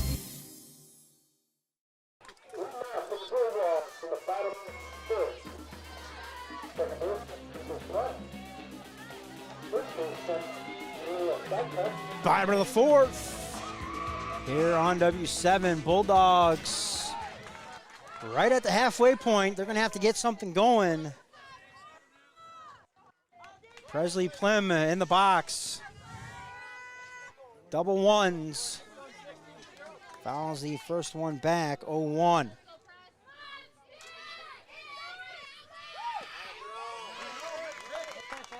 Rebecca Armberschult checking in, cheering on the Bulldogs, as well as Rachel and Steve Colford checking in. Former Bulldog for Steve. Rachel, a Mishicot fan, so split household cheering this one on. Working through some of the comments. Brandon Clement checking in from Hilton Head, South Carolina. So we have added another state to the broadcast here this afternoon. Cheering on the Indians. Says you're doing a pretty good job yourself too, Callie. Oh, thank you, thank you. Down on strikes goes Plim.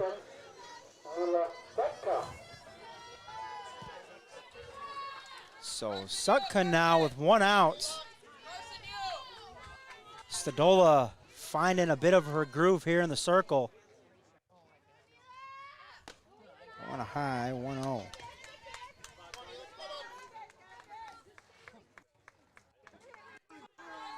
With our setup today, we really could have done like a between innings interview with Mishicot. I mean, the whole coaching staff right there to our right. They're always too focused, though.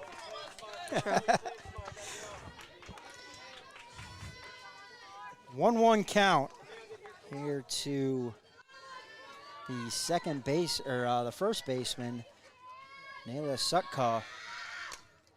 One big cut, foul back, 1-2.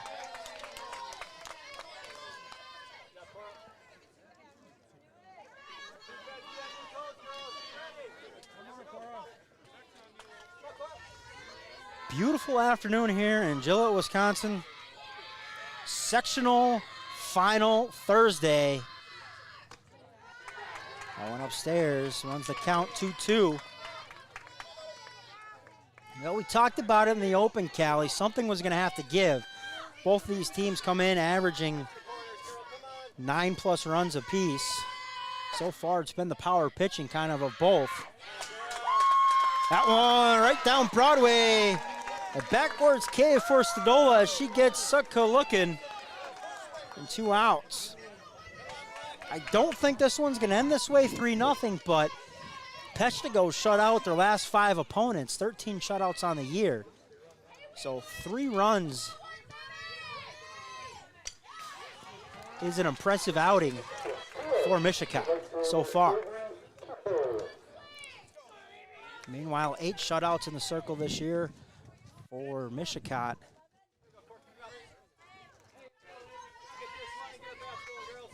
Stadola's kept the Bulldogs at bay here through 3.5.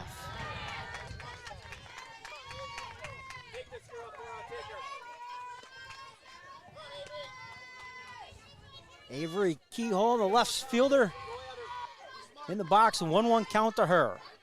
Stadola's got the sign. To the plate, big swing. 1-2.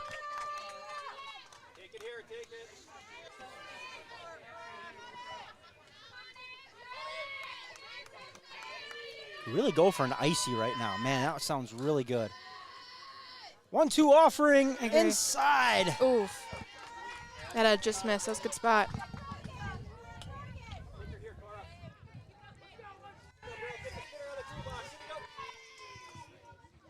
You know, the addition of Heather Garceau calling the pitches, I don't hear your mom as much on those change-ups, and because she knew where she would call them. And there was always the, yeah! Yep. And the umpire's like, ball. Yep, that's definitely her. So I don't hear those as often when I do the games. Maybe she forgot about it. So your mom doesn't know when the borderline pitch is grounder. Callahan, she's got it. Steps on the bag. After 4 completes, it is Mishicot 3, Peshtigo nothing. We head to the top of the 5th here on W7, presented by Champs Grill in Mishicot. Give them a follow on Facebook. Give them a visit the next time you're in town. right on State Street. Winner of this one goes to States.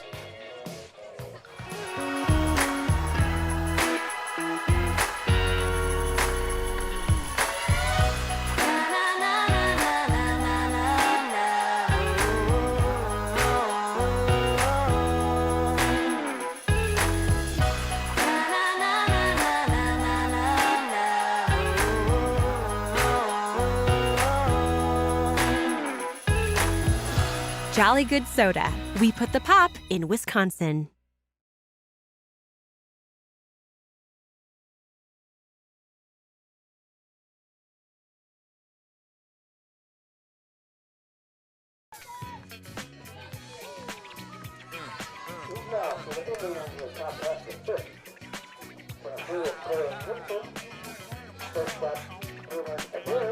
Top of the fifth. Mishicot 3, Peshtigo nothing. With Cora Nelson up, this would be the third time through the order. Let's see if Peshtigo makes any adjustments, or let's see if Mishicot makes any adjustments here. Miss Regina checking in. Says, ESPN needs you, Callie. You're doing a beautiful job.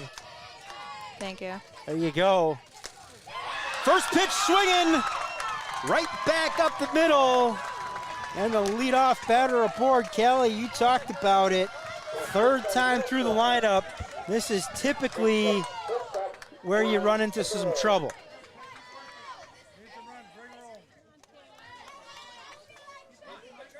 I gotta give a shout out to Eric Nelson. He's the bus driver for the Mishicot softball team, and today he dressed up. He had a wig on. It was like a mullet. It was great. If you go on Mishicot softball, you see a picture of him. Great supporter, great fan, great parent. Average bus driver. Just the average. Another first pitch swinging. The second, and they're not going to be able to turn two. They get the force. So nice job out there at second by Plem. Plem made the flip to Russell. They get the force. So one out, still runner at first. This time it is Kaylin Adair at first. And Cora Stadola into the box. Chance here to help her own cause again.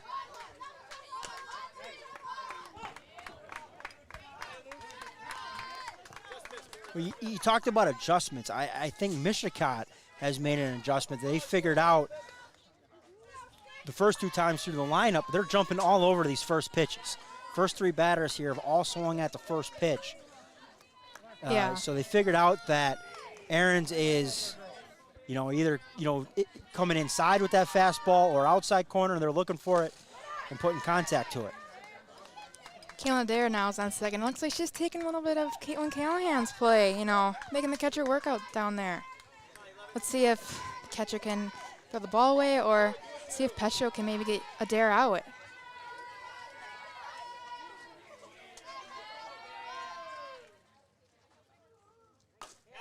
That one down the line. And Coach Simic going to hold Adair at second. So first and second now, one out. And the Indians will keep the line moving. It'll be the catcher, Casey Bouchon. And the ever dangerous Caitlin Callahan on deck. As you see there.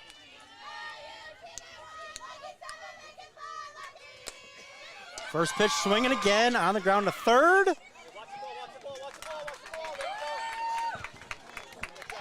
Great running by Cora Stadola there. Yeah, Ton's making some plays down there at third.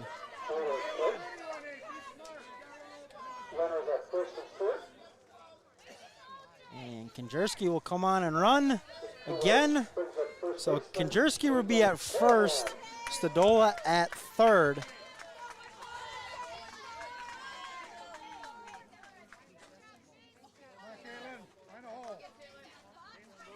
Got runners on third and first, but Caitlin Callahan up. We got two outs. Let's see if Konjerski steals second, or let's see if she stays put. You know, we talked about it a little bit before off the air about not having a courtesy runner for errands for Peshtigo. Part of that is a limited roster today. But Stadola right now on third, right? Getting a courtesy runner for her potentially and a chance to get in the shade here with 2 outs. Anything in the outfield, she's going to score regardless, right? Anything on the ground, she's going to score. So, you know, big bat at Callahan, probably expecting to bloop one over to the yellow fence out there. But can you get just an extra breather and time for her to kind of refresh and get ready to go for the bottom half of the inning in the circle? Big cut. One thing about courtesy runners, I think, in softball and baseball that are different is, well, that are the same, but it's an advanced level, is these girls, the courtesy runners aren't in the game, like physically, but your mind has to be in the game mentally. So I think that's where it lacks a little bit. So it kind of plays in that. You really have to be in the game from the start.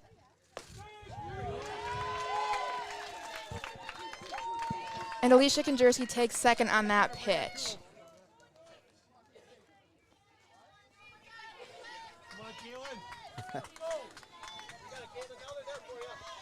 So 1-2 count here to the big bat of Caitlin Callahan.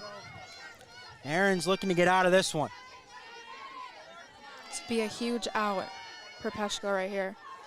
She's got the sign. Upstairs, snap throw down the third. Stadola back. I don't think I've seen this many throwdowns from a catcher in a high school softball game. I like it, though. I agree. Kudos to her for throwing it down, trusting her teammates. I think all too often runners get away with a lot of stuff because catchers aren't throwing down.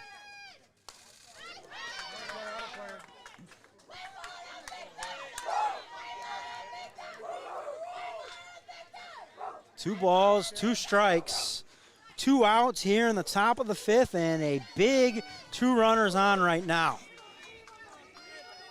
A big bat of Caitlin Callahan in the box, looking to blow this game wide open here for the Indians. Line shots, just foul.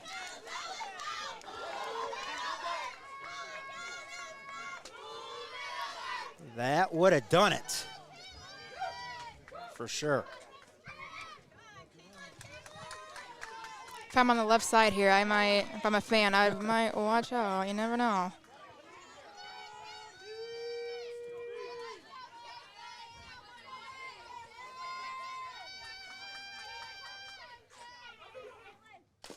Two offering, grounded. Inside the chalk, played off the bounce. Not in time. 2 runs are in.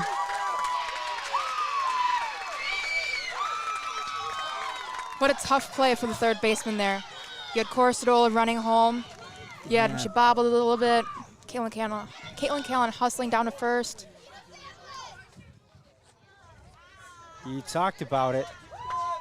And now we've got a conversation at the plate. And let's see what we get.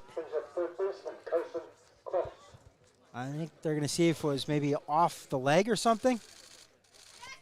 And I'm reading the lips and say it's going to be a foul ball. Potentially. Let's see.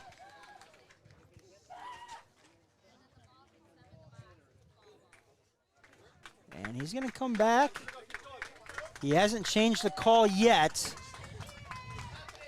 He will talk to the Peshtigo coach and say it was a fair ball.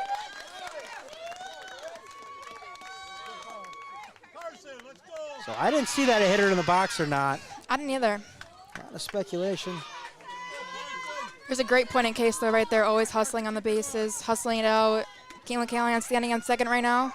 You talked about the last time Callahan was up, how she always hustles down the first. Case in point there. Didn't get good contact, could have hung her head a little bit, and that wouldn't have made the throw as tough for Tan over to first. Instead, she was hustling down the line. Tan had the bobble, and she had to hurry the throw, and it was in the dirt. So a 5-0 lead here for the Indians, top of the 5th. 1-0 count. Line shot, right center field gap, one hop the fence. It's going to go over.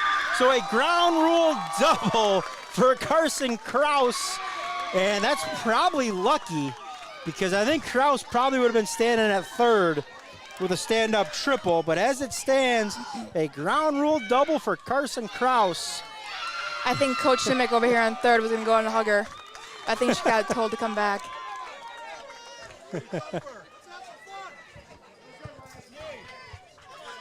So 6-0 Indians.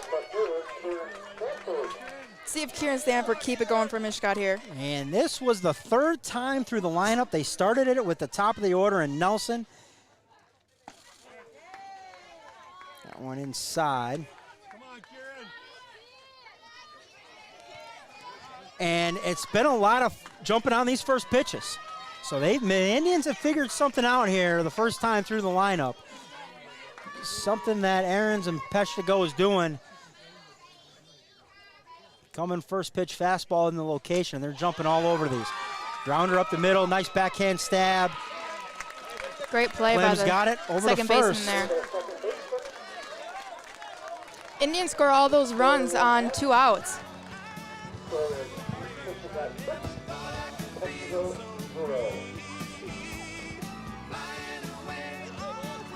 After 4.5, Mishicot 6, Peshtigo nothing. But coming to bat here on W7, presented by Champs Grill in Mishicot and powered by Jolly Good Soda. We put the pop in Wisconsin.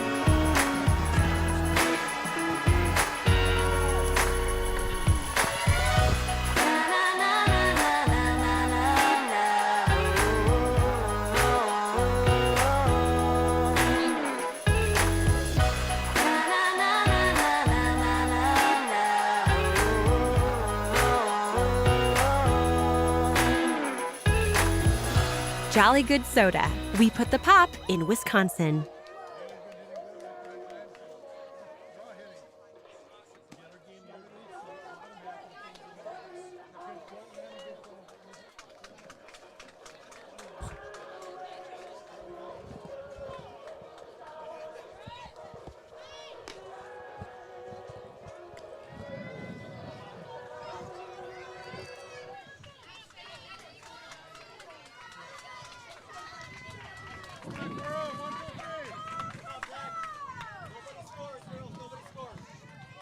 Bottom of the 5th, we have number 7 leading off, Riley Ellie.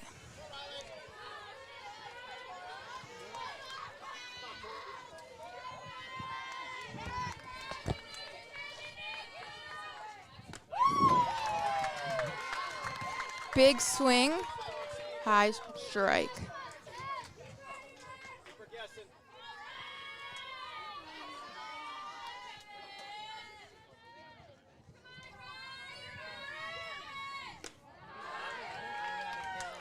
Like same spot, she laid off. So it's 1-1.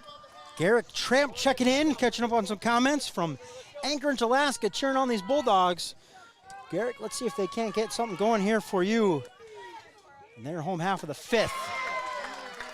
Appreciate you checking in all the way from Anchorage, Alaska. We're adding another state to the broadcast tonight. Texas, New York, Maine, Michigan, Minnesota, Wisconsin, Arizona. North Carolina? Arizona, Texas, South Carolina. South Carolina. Alaska. Big swing and a miss. Coristola out there making it look easy. Another strikeout for Stadola.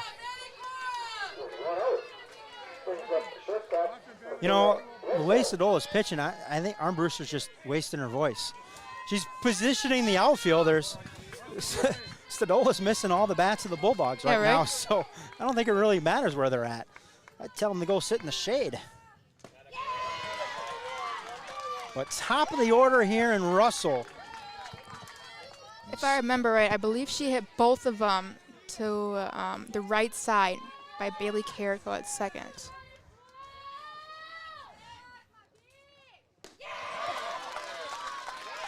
Kelly, I will not question your memory. It is superb.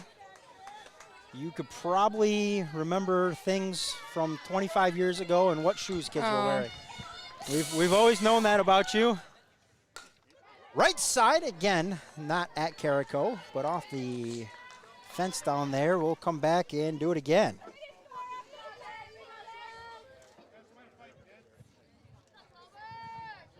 I still remember it was the sectional game. We were going down the Sheboygan, and you sent me a Snapchat or a text message. I thought it was something important about the game. That one low and inside, and that for basketball. And like, remind me to tell you about this before the game. I thought it was something important, scouting report related, something like that. You hit me with, remember when we played here in 6th grade and you had me jump ball in overtime? Oh my God, that's so funny. I'm like that. Yes, I do remember that, but yeah, and I didn't win it. Just like you said before, right up the middle on that right side at Carrico and into center field. But it was just, and this was when you were a junior, I think. Yeah. So it was like from 4 or 5 years before.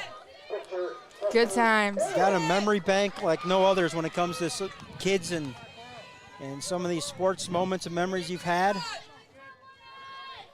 That's the only memory that I can use it for. School's a little, Right.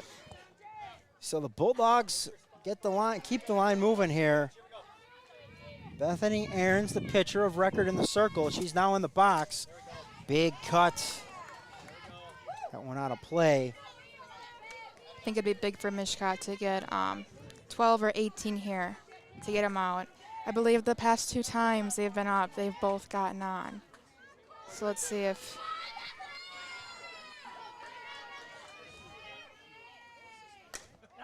Line shot, center field, Nelson ranging right into the glove.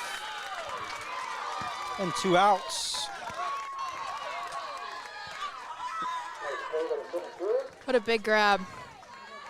It's not an easy play. Kudos to Maddie Tingerthal being there, backing her up. Oh, Janet Cleaver says it's Arkansas,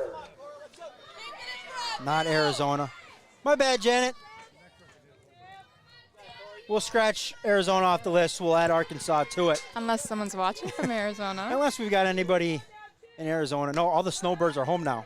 That's true. It's 90 degrees here, so they've all come back. So that offering from Stadola outside.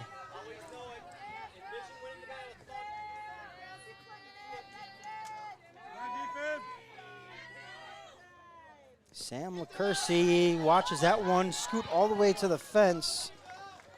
And down to second is Russell. Oh. What are they saying? I'm not sure.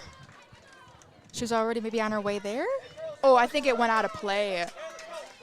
So she was like halfway to second, so then she gets third, I'm guessing? Yeah, but it's at the time of the pitch. I don't know, I didn't see it. Me either. We'll trust them. There's 3 of them. They have been selected by the WIAA for this appointment. They are some of the best in the state at what they do here this afternoon. So 2-0. Runner at third, 2 outs. See if Stadola can come with a strike here. This is where the Bulldogs have threatened several times today, the top half of this lineup. Grounder to Carrico. Easy flip over to Callahan at second, or at first. After 5 completes, Mishicot 6, Peshtigo nothing.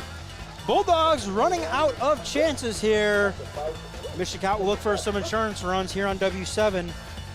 Presented by Champs on State and powered by Jolly Good Soda. We put the pop in Wisconsin.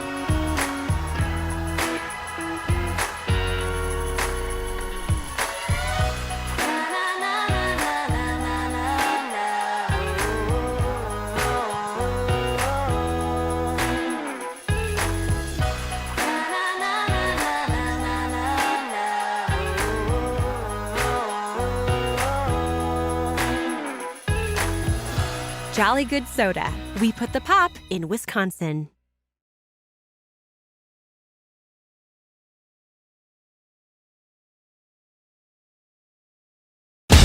Attention high school sports fans, are you an armchair official? You know, the parent or fan who constantly yells at the referees and loves to let everyone know just how bad you think they are. Well, if you think you could do better, then get in the game and prove it. It's time for you to suit up and make the calls where they actually count.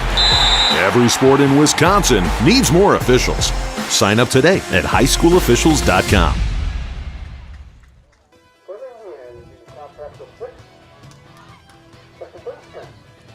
Top of the sixth, we head Mishicot with the big 6-0 lead.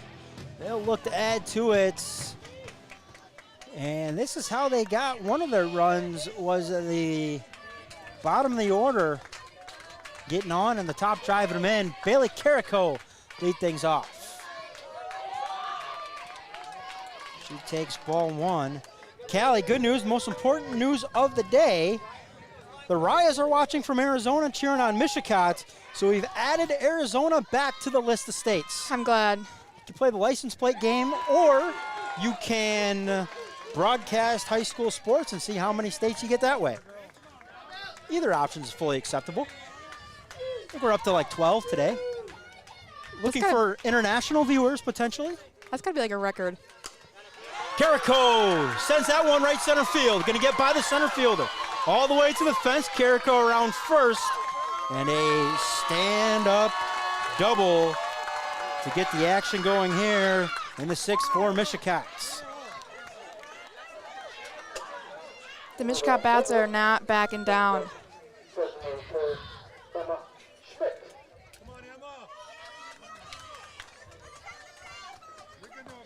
So Emma Schmidt, the designated player this afternoon, now into the box,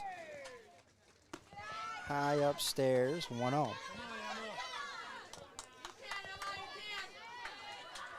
As we head towards the conclusion of this one, winner will play at Goodman Diamond next Friday. Games are scheduled for 10 o'clock and 12 o'clock. Seating meeting will take place sometime in the next couple of days.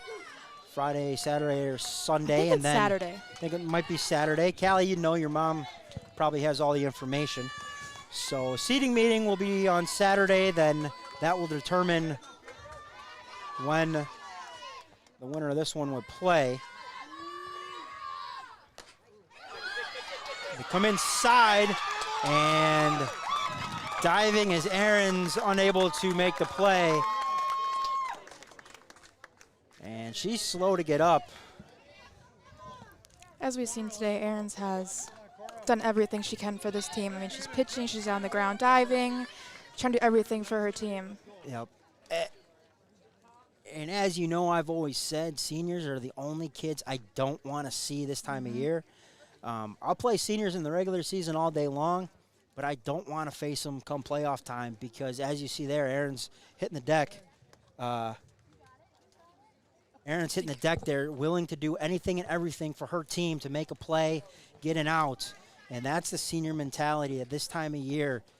You just can't equate that into any scouting report or any equation when it comes to win. I'm not sure who brought the water, but much appreciated.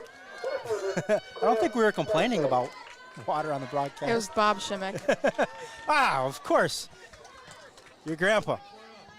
You must have maybe texted him.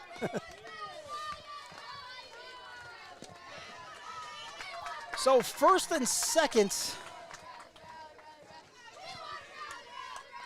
And the top of the order, Cora Nelson. Looks like we got time here. And just going to get rid of the sunglasses. Might just be an extra opportunity to kind of walk out that last dive.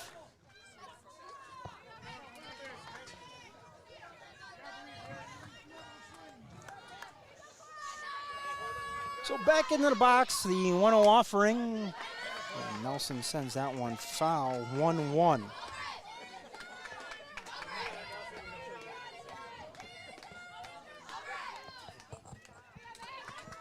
we get a live look into the Mishicot dugouts here. The shade starting to take effect, and cameras are out of the direct sunlight, so we're slowly getting more and more of them working as we head towards the end of this broadcast.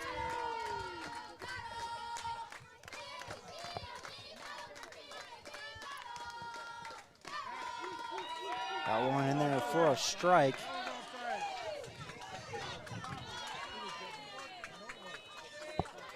So 2 balls, 2 strikes, nobody out. Runners at first and second, and a chance here for Mishicot to really put this one away.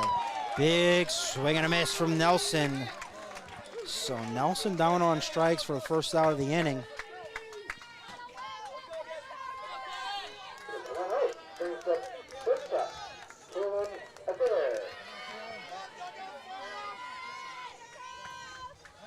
Better bring up Kalen Adair.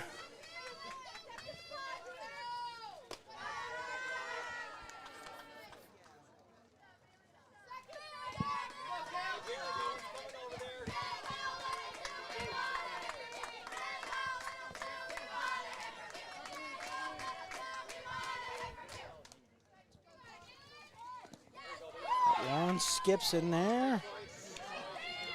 Good stop by the catcher from Peshtigo. Kept Bailey Carrico at second, and Emma Schmidt at first. Stadola seems to always be in the middle of these big innings for Mishicot. She awaits on deck. As you see there, the offering from Aarons in there for a strike.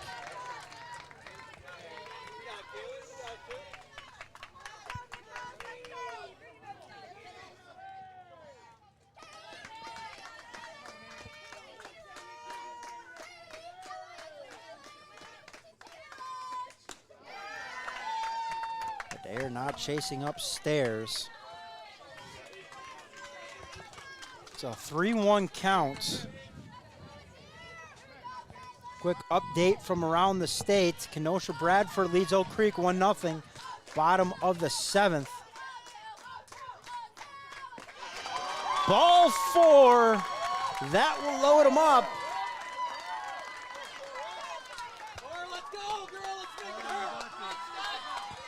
And 6 runs in already for the Indians. And they are threatening for some more. And our presenter of today's game, Champs on State, getting ready to refill the water glasses at the viewing party down in Mishicot. That one high. 1-0.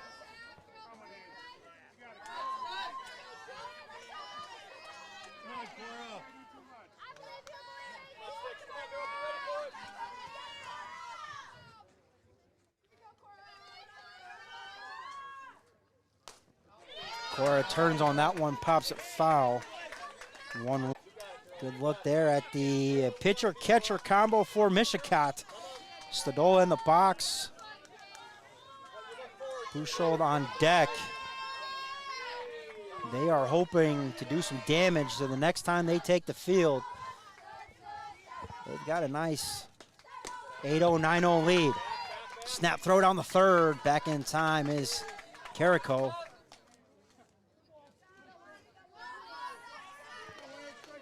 Two balls, 1 strikes here to the pitcher of record for Mishicot, Cora Stadola.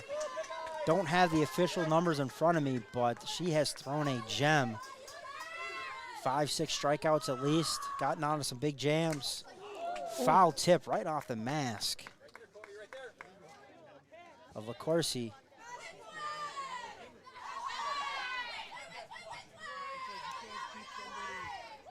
I wonder who took that, if it was catcher or the ump. I think it was the I think it's the catcher. That's what I thought too, but Blue checked on. Blue's checking on each other.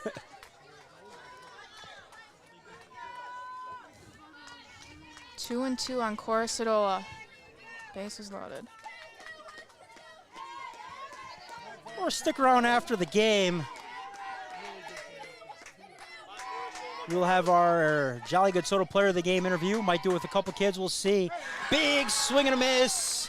Stadola down on strikes. Ahrens climbs the ladder there a little bit to get her counterparts. It's a big strikeout for Peshtigo. It was a good pitch.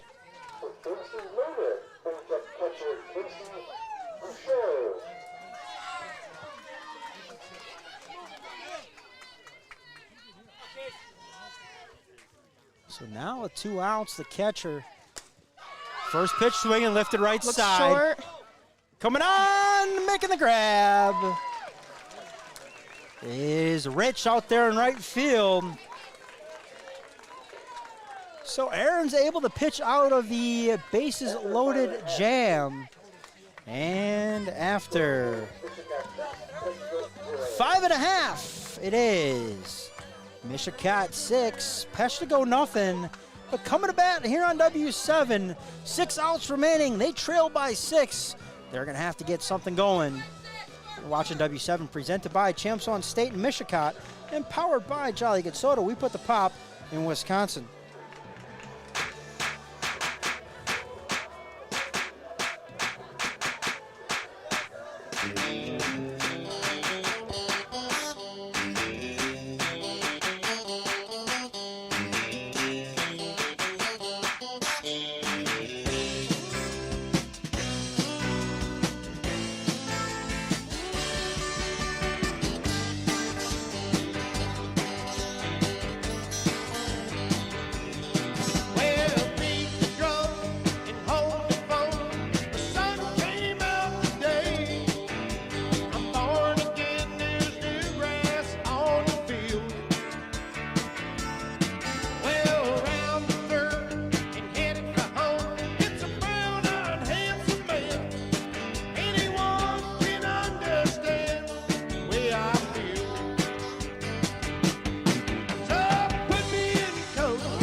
Back here, bottom of the 6th. Bulldogs running out of chances. But leading things off for them is their right fielder, number 5. I think she just got Faith that one. Rich. Yeah, she made that play at the end, the threat in the top of the inning.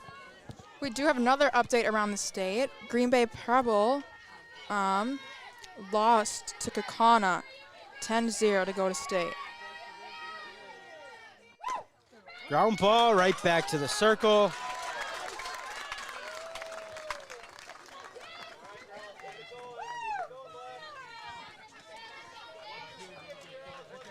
Stadola, easy flip the first.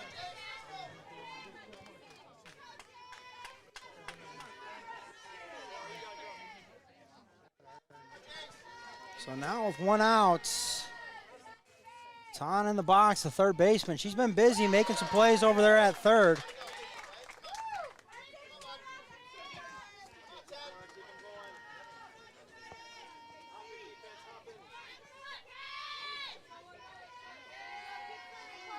Getting some scores starting to trickle in from around the state. If you got them, let us know. Kraus ranges to her left. Picks it up, sets the feet. 2 up, 2 down.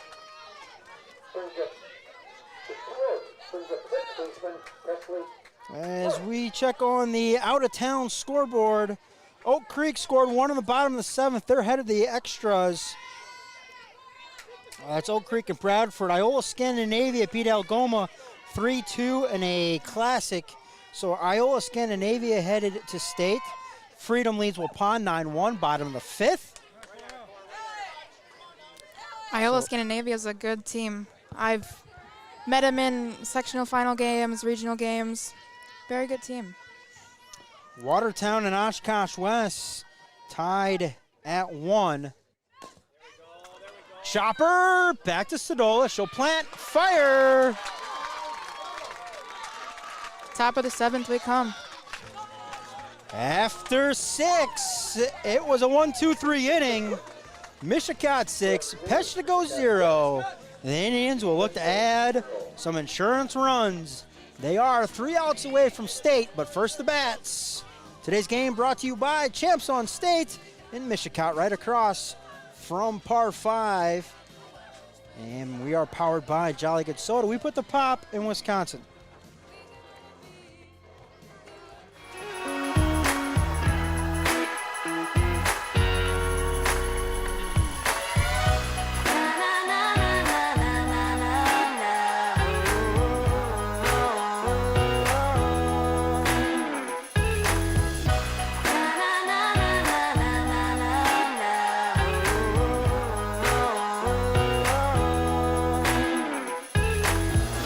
Jolly Good Soda. We put the pop in Wisconsin.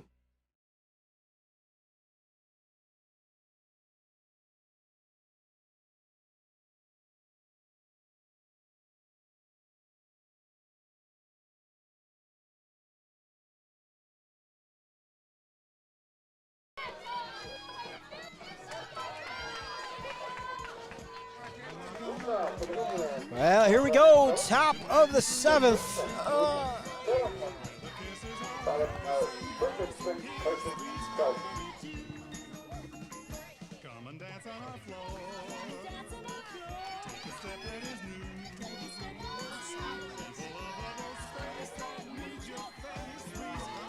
Yeah. Bottom of the 8th, and then Oshkosh West Watertown game. That one tied at 1. Gotta love it. Coach Shimmick, she does have a 6-0 lead, but she's more worried about if we have water over here. I think that's due in part to you, Callie, sitting here. Caitlin Callahan's in the box for Mishicot. She has 1 ball.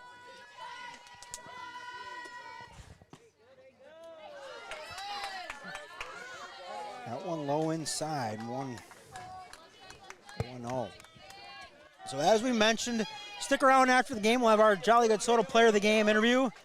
We'll try to make it quick because I know if it's Mishicot, there will be some lights and sirens and trucks potentially waiting for them. Possibly, it's a good guess. Possibly, and but so we'll do an interview with a couple kids if we can grab them, and then await the seating meeting that will take place on Friday or Saturday. But Mishicot hangs on and to win this one. They will either play at 10 o'clock or 12 o'clock on Friday. Now, that is tentative. We always know the state softball tournament runs on its own time just because it always seems to rain or something funny seems to happen at these games. Big swing and a miss there from Callahan. Usually it's started by a game that goes to extra innings early on in the day. Then there's a midday thunderstorm that rolls through and things get pushed back and moved around to no fault of the WIAA.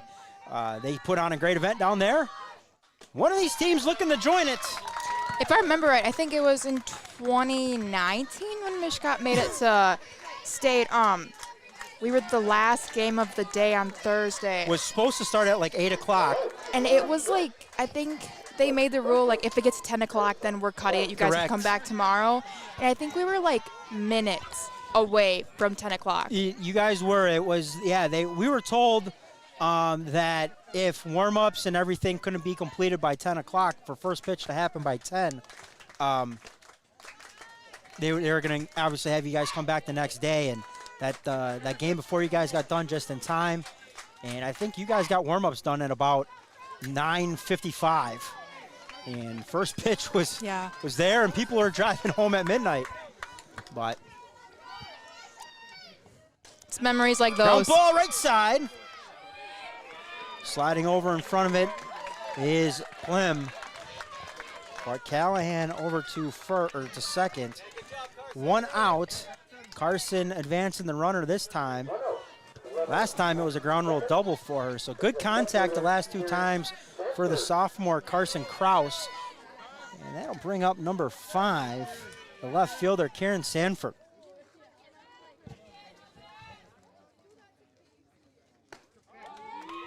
Plim at second there has made some really big plays at second. I mean, those are difficult plays that she's making, and she's stopping. Those balls are coming hard, and she's making them look really easy.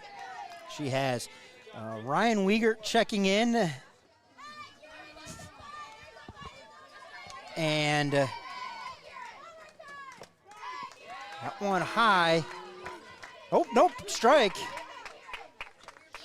But Ryan Wiegert checking in. Should Mishicot hang on? Of course, Mishicot sponsored this broadcast, so we're a little more partial to them. Great effort this afternoon by Peshtigo. Still lots of chances for the Bulldogs, though. But Ryan Wiegert says working on the S-court as you speak. So Mishicot 3 outs away from the small town community. Ground ball right side. Who is it? None other than Plim, and now they got Callahan potentially in a rundown.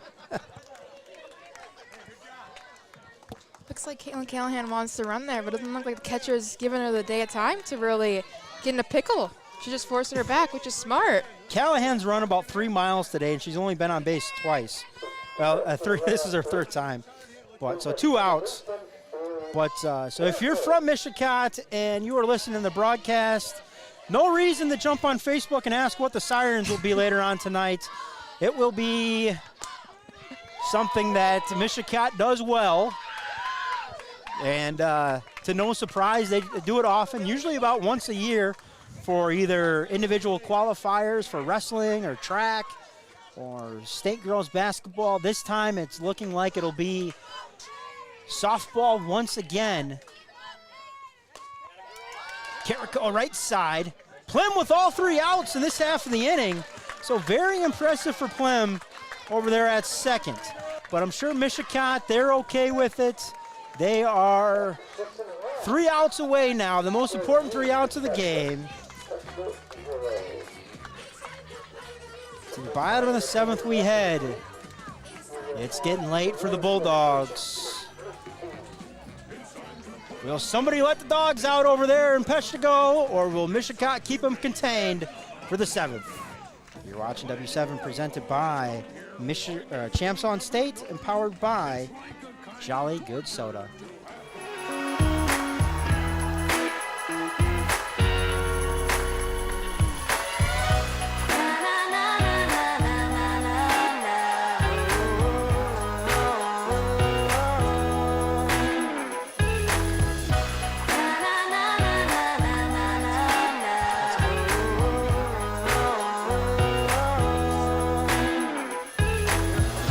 Jolly Good Soda. We put the pop in Wisconsin.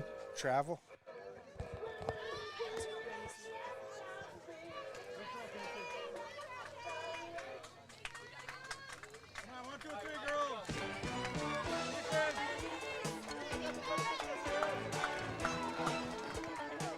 Bottom of the 7th.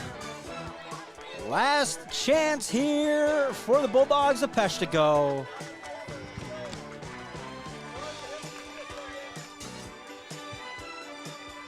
And leading things off, it's going to be a pinch hitter, Emma Hyder.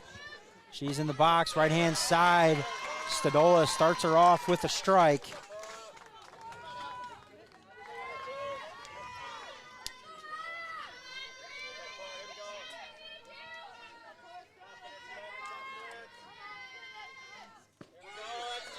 That one in there, strike 2. Callie, it's almost time for another picture. Something you, your mom, and sister have pretty much perfected to a T. You guys can have like an entire, probably like basement wall covered in those pictures between softball. That one fouled off right back into play off the side of the dugout. But basketball, softball. We're just lucky and fortunate to be with the players and the coaches and the families. It's honestly just a whole community team. It's not just one person or 2 or 3. It's that one inside corner, painting the black. As Strico gets a smile from Cora Sadola. Just add it to her list today.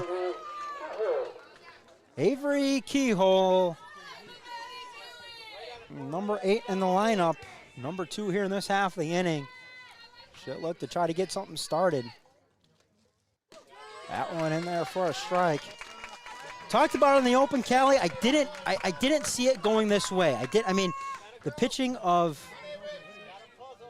I agree.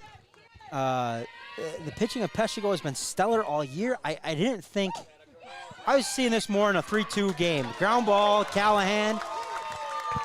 Even he scoops it up, steps on first. Even the start of the game for Peshtigo, I mean, they had bases loaded, I think, with 1 out, maybe no outs. They did. It was looking good for them.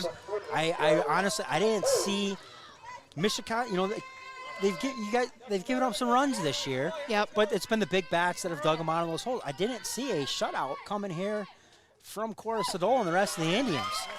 I agree. But, going back to what Scott Willems said, very impressed with the kids, nothing too big for them.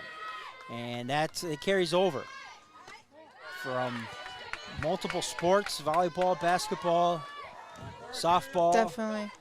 It's a culture. It's not what's expected, but they know that they can reach it. The Peshtigo Bulldogs 1 out away from the season coming to the end. Casey Brucho frames that ball very good. 2 balls, 1 strike. 1 out away for the Indians here from shaking hands and headed to Goodman Diamond. That one fouled off. You look inside that dugout, a nervous, content. What do you say? That's mom there. Is that the nervous look? Yeah, she's pacing. Just waiting for the last potential out here. The 2-2 offering. Right on the black, strike 3. And Mishicot, for the 5th time, is headed back to States. To Goodman Diamond for the 5th time. What a good fight by Peshtigo. It's a great team. 5 times now in 9 years for the Indians. To Goodman Diamond, an incredible performance. Your final out of Gillette, Wisconsin. Mishicot 6, Peshtigo nothing. For the seniors of Peshtigo, their season comes to an end. Faith Rich, Akira Smalls, Allison Peters, J.C. Tan, Presley Plim, Avery Keyhole, and Bethany Aarons. For Mishicot, their season continues. On to Goodman Diamond next week. Stick around for our Jolly Good Soda Player of the Game interview. We'll try to get a couple. You've been watching W7. For Callie Krieger, I'm Connor DuBois. Big announcement coming for the state tournament that involves W7. Not even I know.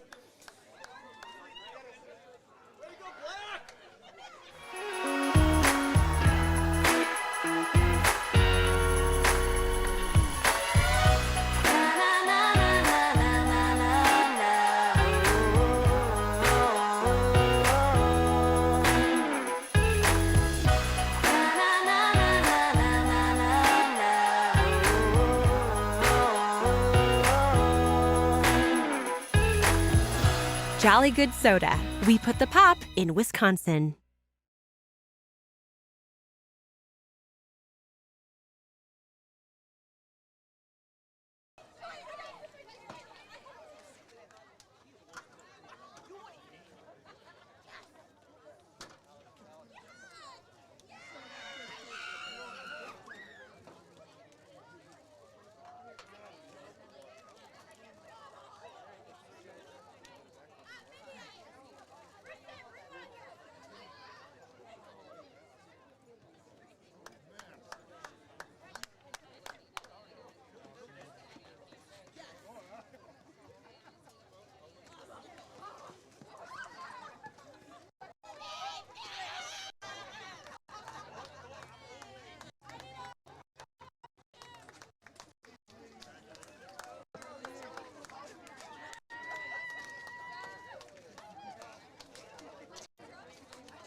Jolly Good Soda. We put the pop in Wisconsin.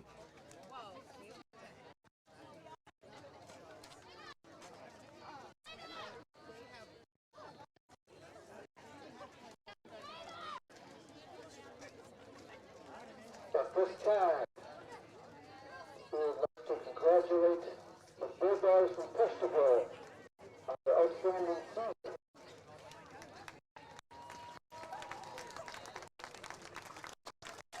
As your name is called, please step forward to receive the sectional runner-up medal.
Peshtigo. Number 2, Samantha Fisher. Please step forward to receive your medal.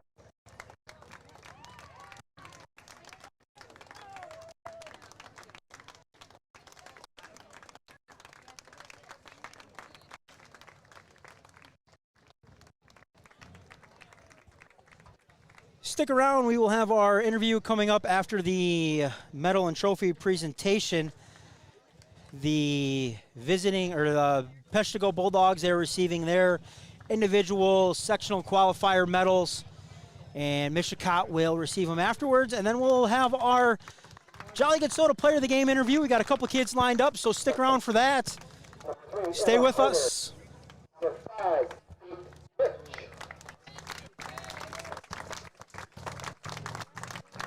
Number 7, Riley Ellie. Number 9, Allison Peters.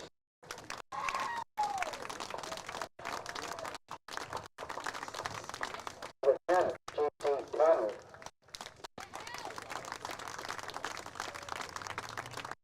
Number 11, Preston Quinn. Number 12, Wiaa Russell. Number 14, Wiaa Satka. Number 17, Avery Tuber. And number 18, Bethany Aaron.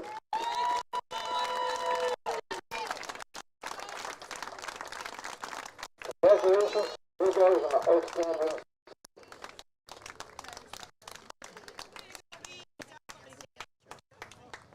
For your section champions,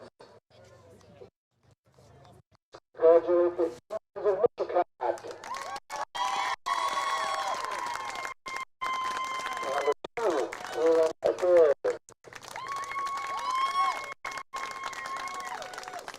Number 3, Sierra Scarda. Number 4, Carson Kraus.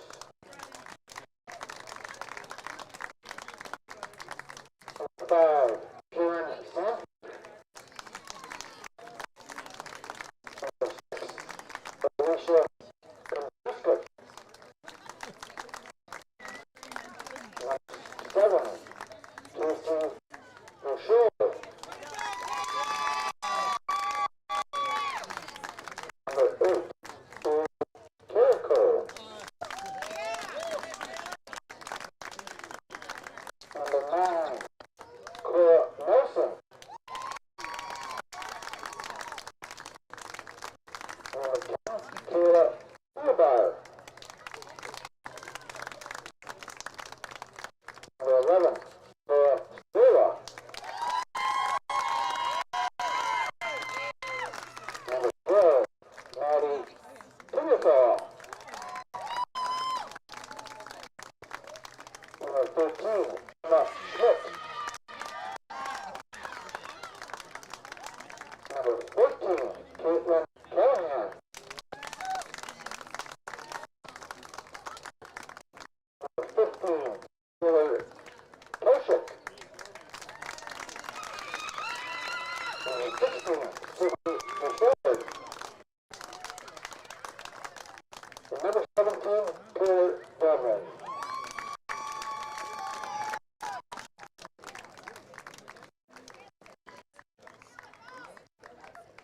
Coach Don Schmidt, please step forward and receive your sectional championship plaque.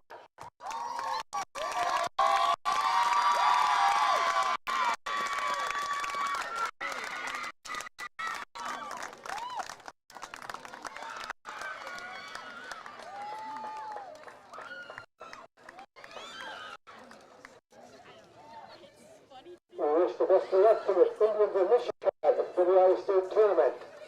We will play on Friday, 10 o'clock or 12 o'clock, depending on the seat placement.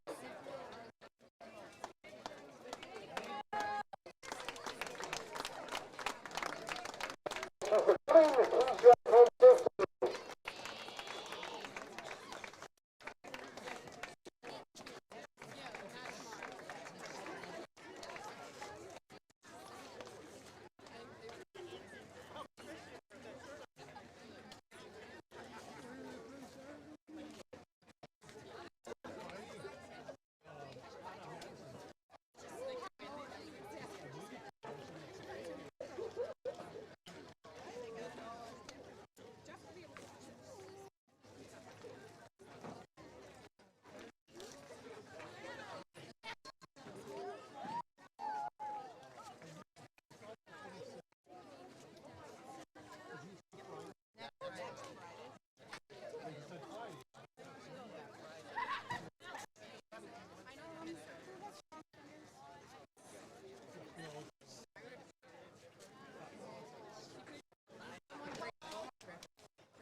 Alrighty, we are back with our Jolly Good Soda player of the game.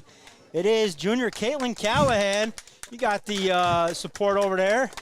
We were just talking, I thought this was your second time, but it's just your first time. You weren't a part of that team in 2021 that went to, that was up in I Green was Bay. a part of that. Yeah, that's what I'm talking about. How did you forget that you won that and you were I thought you were state talking champions? about player of the game. Oh, no. I mean trips to state. Yes. Yeah. So this is I thought you were part of that first, that championship in 2021. You made a heck of a grab from Stadola, who almost threw one away that game. Saved the game. But back to this one. I mean, coming up here, you guys kind of, the perennial powerhouse, always in the mix this time of year, coming up against an undefeated Peshtigo squad. Common opponent in Algoma. They beat Algoma twice. You guys took a loss to them. Thoughts coming into this game and just kind of the mental approach, big sectional game that you guys have played in so many of them before. Yeah, we were super excited. Coming in as a 3 seed, we knew we were going to have the role to be the spoiler of them. And we came off 2 big wins against Chilton and New Holstein. And so this was our 3rd upset in a row. We were definitely ready for the challenge. Our practices prepared us, and we were so ready to just come out here, play high energy, and score a lot of runs. Yeah, I mean, when you talk about that 3 seed, and for me, really, the only reason why you're the 3 seed is because you went out and you played a good Algoma team that they lost today. They lost 3-2 in a tough battle, but then you also went up against good teams in Ashwaubenon and Bayport and Kimberly, who are all Division I opponents. You guys are kind of float that Division III, Division IV line every year. But what does that do to prepare you guys for big games like this, where it could be a 3-2 game and you've been in that big moments before? Our non-conference schedule is huge. We play really good opponents that prepare us to be in these postseason games and just know how to compete and know how to keep our composure. So, Callie and I were talking about your base running. You were on base 3 times today. There's only 60 feet between the bases, but I think you run about 3.5, 4 miles today when you've been out on the base pads. What were you doing out there? You're just out there dancing on the base pads, just kind of playing your own game out there, or what? Yeah, I just like to mess with the catcher and see what I can do, make them make a mistake, and then if they do, I'm going to capitalize on that and just try and get into scoring position for my teammates. Absolutely. Well, we want to talk about all the positives, but you made it to second, then you decided to run back. Did you think the umpire called a foul ball? Yeah. That's because the ball went and hit the fence. So we were like, kind of like, what happened? Like, she was on second, and then she just decided to go back. And I'm like, Callahan's going to do what Callahan does, I guess. I don't know. But and then the other thing that we notice is whether it's a slowly hit ball in the infield or a walk, you're always hustling down the first. Where does that mentality and approach come from? Yeah, that just comes from my travel team and just what they've instilled in us, and just to make the most of every single opportunity, sprint everywhere, and just show that we're always 100% in the game. So we got done talking about the game. The big thing for me that could have impacted you guys was all of a sudden you couldn't bang on the dugout anymore. The umpire came over, and I know from that game at the Triangular at Springs, you guys like to bang on the dugout, make a lot of noise, stuff like that. The umpire said he can't do that anymore. I'm like, uh-oh. Either that's going to impact them cheering, otherwise they're just going to get even rowdier. Yeah, and that was like the 5th time that's happened this year. Everyone complains about our cheering, but we just fuel it and cheer even louder. Exactly. Well, hey, cheer loud down at Goodman Diamond. Some of us will be down there, too, supporting all the teams, but especially you guys down there. We'll find out when you play. It'll be 10 o'clock or 12 o'clock on Friday. But the job's not done. You've punched your ticket. Now you got to pick up the next 2 tickets, and that's a state championship. Bring it back. Thanks to our partner, broadcast partner in Champs on State. Keep some wall space open for these guys because they're looking to bring back another state championship to Mishicot, the 2nd one in softball, the 3rd one overall for team sports. So Caitlin Callahan, our first player of the game. We'll try to get a couple more kids, talk to them. Have fun at Goodman Diamond. The last experience was up in Green Bay. Fun, but not the full state experience going down to Goodman Diamond. Congrats, Caitlin, and the rest of your team, and we'll see you down in Goodman. Thank you.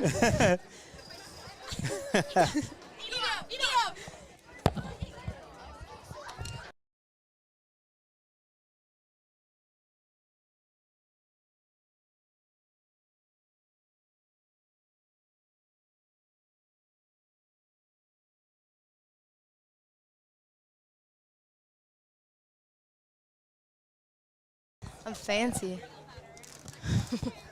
Okay. You photobomb the post-game interview. This is what you get. Now you get a spot in the hot seat. Maddie Tingerthal, senior on this squad. Talk to me about what it means. I mean, this is the last thing you'll do as a Mishicot person. Still got to graduate. Well, graduation's coming up this Sunday, weekend, actually. yeah. So this will be the last thing you do, is go down to Goodman Diamond, put a Mishicot jersey on, and who knows what happens down there. Hopefully you win 2 games, obviously. But how special is that to kind of, you stayed the course. You're one of them that has stayed the course through multiple sports seasons, and we love multi-sport athletes, but what does that mean to you and get to go to Goodman Diamond? Oh my God, it means a lot to me. Like, I've been thankful to watch the past girls play there. Like in 2014, I believe, Taylor Krause. I watched her play there, and I got my notes. Yeah, yep, Taylor Krause. And I was like, one day I hope that's me. And now it is. It's so. Oh my God! Yeah. I don't even know what to say. Well, you watch Taylor Krause. She's here supporting you guys. Yeah. Of course, her sister's on the team as well. So it's kind of weird, it's kind of weird, playing with her sister now. Now you're down at state. But 2014, 2016, and 2019 we're all down at Goodman Diamond, but 2021 up at Green Bay. What makes this team so special? Our energy. Our energy is crazy. I don't know if you guys can hear our dugout, but being in it, and you're like, oh God, I'm gonna have a headache after this game. But that's really what keeps us pushing. That keeps the bats alive. It is the foundation of our team. This energy that each and every girl provides. Well, the great energy. Obviously, I mean, talking to Caitlin Callahan about it. You guys got warned today about banging on the dugout. Don't go breaking any rules down at Goodman Diamond, okay? Yeah. So just cheer loud. Don't be banging on the rafters and stuff like that. But I love your energy, and I tell so many people that's the difference this time of year. Every team is good. Everybody can pitch. Everybody can hit. It's going to be the energy and that X factors that carry you through those bases loaded, no out jams, and things like that. But, I mean, what's it like? Does it get boring out in right field with Cora Sedol in the circle? No, I absolutely love watching her pitch. If balls don't come to me, it's okay because I'm getting a show in watching her and watching Casey and stuff like that. I love it. It's so chill out there. Not against Chilton though. That was all me. I was like, oh, another one. Well, I mean, but it was another one, and that's why you guys are pulled off the upset. You're here today, now moving on to Goodman Diamond. So Maddie Tingerthal, one of the seniors on this squad. We'll see if we can't catch up with a couple more of them, but they've got some fire trucks to catch. So Mishicot, if you're still watching, no reason to blow up social media about what's going on in Mishicot. There's no fires, nobody's injured, nobody's hurt. It's just fire trucks. Another state championship-bound team from Mishicot. It happens a lot this time of year, so you can pretty much schedule it for this time of year. Fire trucks are rolling through town at some point in time. For Maddie Tingerthal, I'll let you guys go jump on one of those fire trucks. Sounds Don't good. stop for ice cream on the way. Straight home, straight on the fire trucks. No colors? Maybe. Yeah, it's a ritual. All right, if it's a ritual, then you got to stop. You got to Yeah, stop. yeah. But you can catch Maddie Tingerthal being a role model for other future Indians. Like she said, she was once sitting in those bleachers watching those of Taylor Krause out there in the outfield on Goodman Diamond. Now the senior will get her chance, and you can go ahead and watch her and the rest of the Indians next Friday, 10 o'clock or 12 o'clock first pitch. Keep following their social media. They'll have it. You've been watching W7, presented by Champs on States, powered by Jolly Good Soda. We put the pop in Wisconsin. Go take some pictures, Maddie. Sounds good. Thank you, Connor. Oh, Eve, is that the girl I was just talking about? Yep. Krausie. Old Krausie. I was just talking about you. Yeah. He asked me what it's like to finally...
already. Catching up with another one, probably the star of the game, at least in the circle, Cora Stadola. I mean, talk to me about your approach today in the circle. It seemed like you struggled early on a little bit. First two runners got on. Coach Shimmick came out and talked to you. Then you guys seemed to settle down after that, got a big double play, and then it was just cruise control from there. Yeah, so right off the start, I didn't really feel like I did at the end of the game. Like, I didn't feel exactly on, but then we had a meeting in the circle. We said just take it one play at a time. We're fine. It's the beginning of the game, and we have a whole game ahead of us, so we just kind of let go of it. Then that double play brought the energy way up, and it was a lot easier after that. Absolutely. So another trip to state for you. Of course, you were part of that team in 2021 that was up in Green Bay and won that one. So thoughts now getting to go down the Goodman Diamond, kind of getting that full state experience. There's a couple of you that are on the softball team that were also on the basketball team. They had the COVID, went out to lacrosse, then also got to have your own experience at Green Bay this year. Yeah.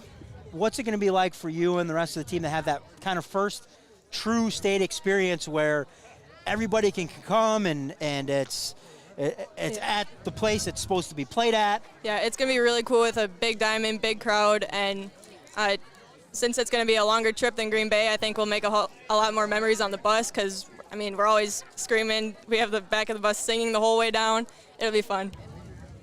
How, going into this game, Callahan talked about kind of being the underdog of, being the 3 seed, and Peshtigo is undefeated, the 1 seed. Who knows how the seedings work out? I'm not sure who else has won today, but regardless of you're the 1 seed, you're the 4 seed, whatever, however it plays out, what's your guys? You guys going to carry that kind of underdog approach into down the Goodman Diamond with you? I think, we don't really let it bother us because we know what we're capable of. We kind of just take the seeding, say okay, and we play our own game. So in the circle, stellar performance, but it never ceases to amaze me. You always also seem to find yourself runners at second and third, bases loaded, nobody out, 1 out. Here's Cora Stadola coming to the plate. Always a chance to help your own cause. What's your approach in the box and in those situations? Like, there's other times where it could be, hey, I really want to do this for my pitcher because, she's pitching a great game in the circle. But in this case, it's you. You're in the circle. Are you trying extra hard for yourself or just kind of taking them, you're always cool, calm, and collected. Just kind of taking that approach in the box as well.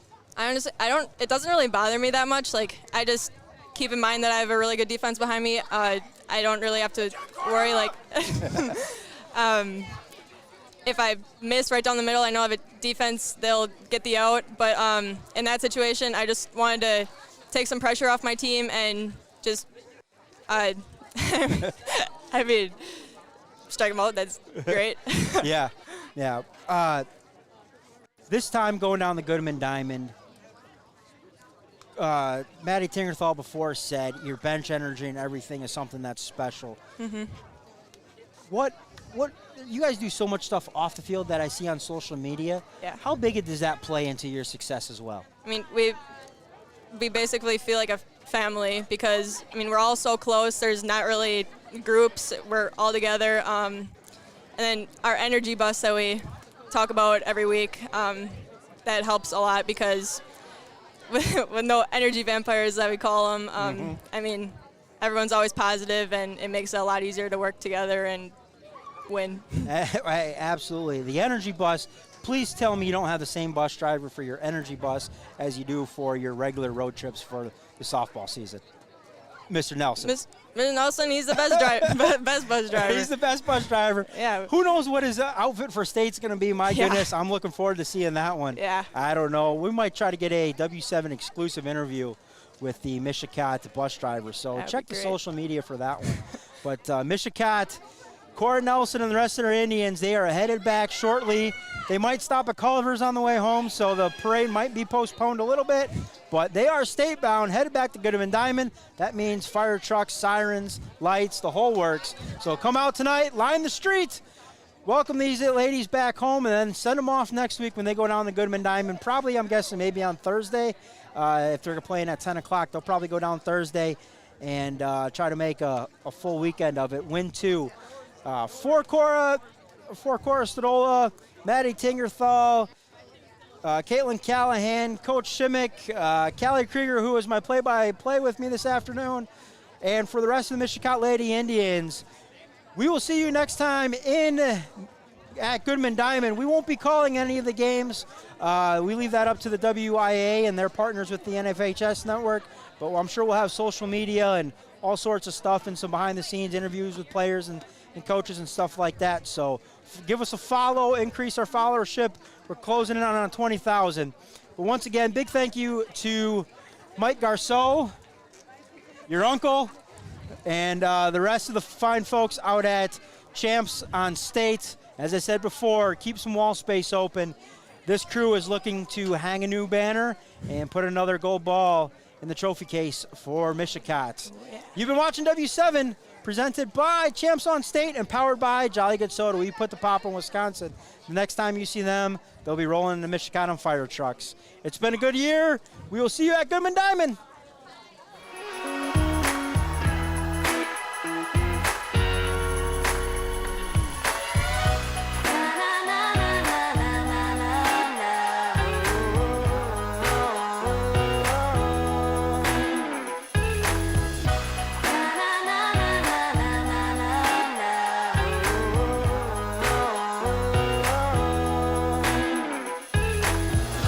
Jolly Good Soda. We put the pop in Wisconsin.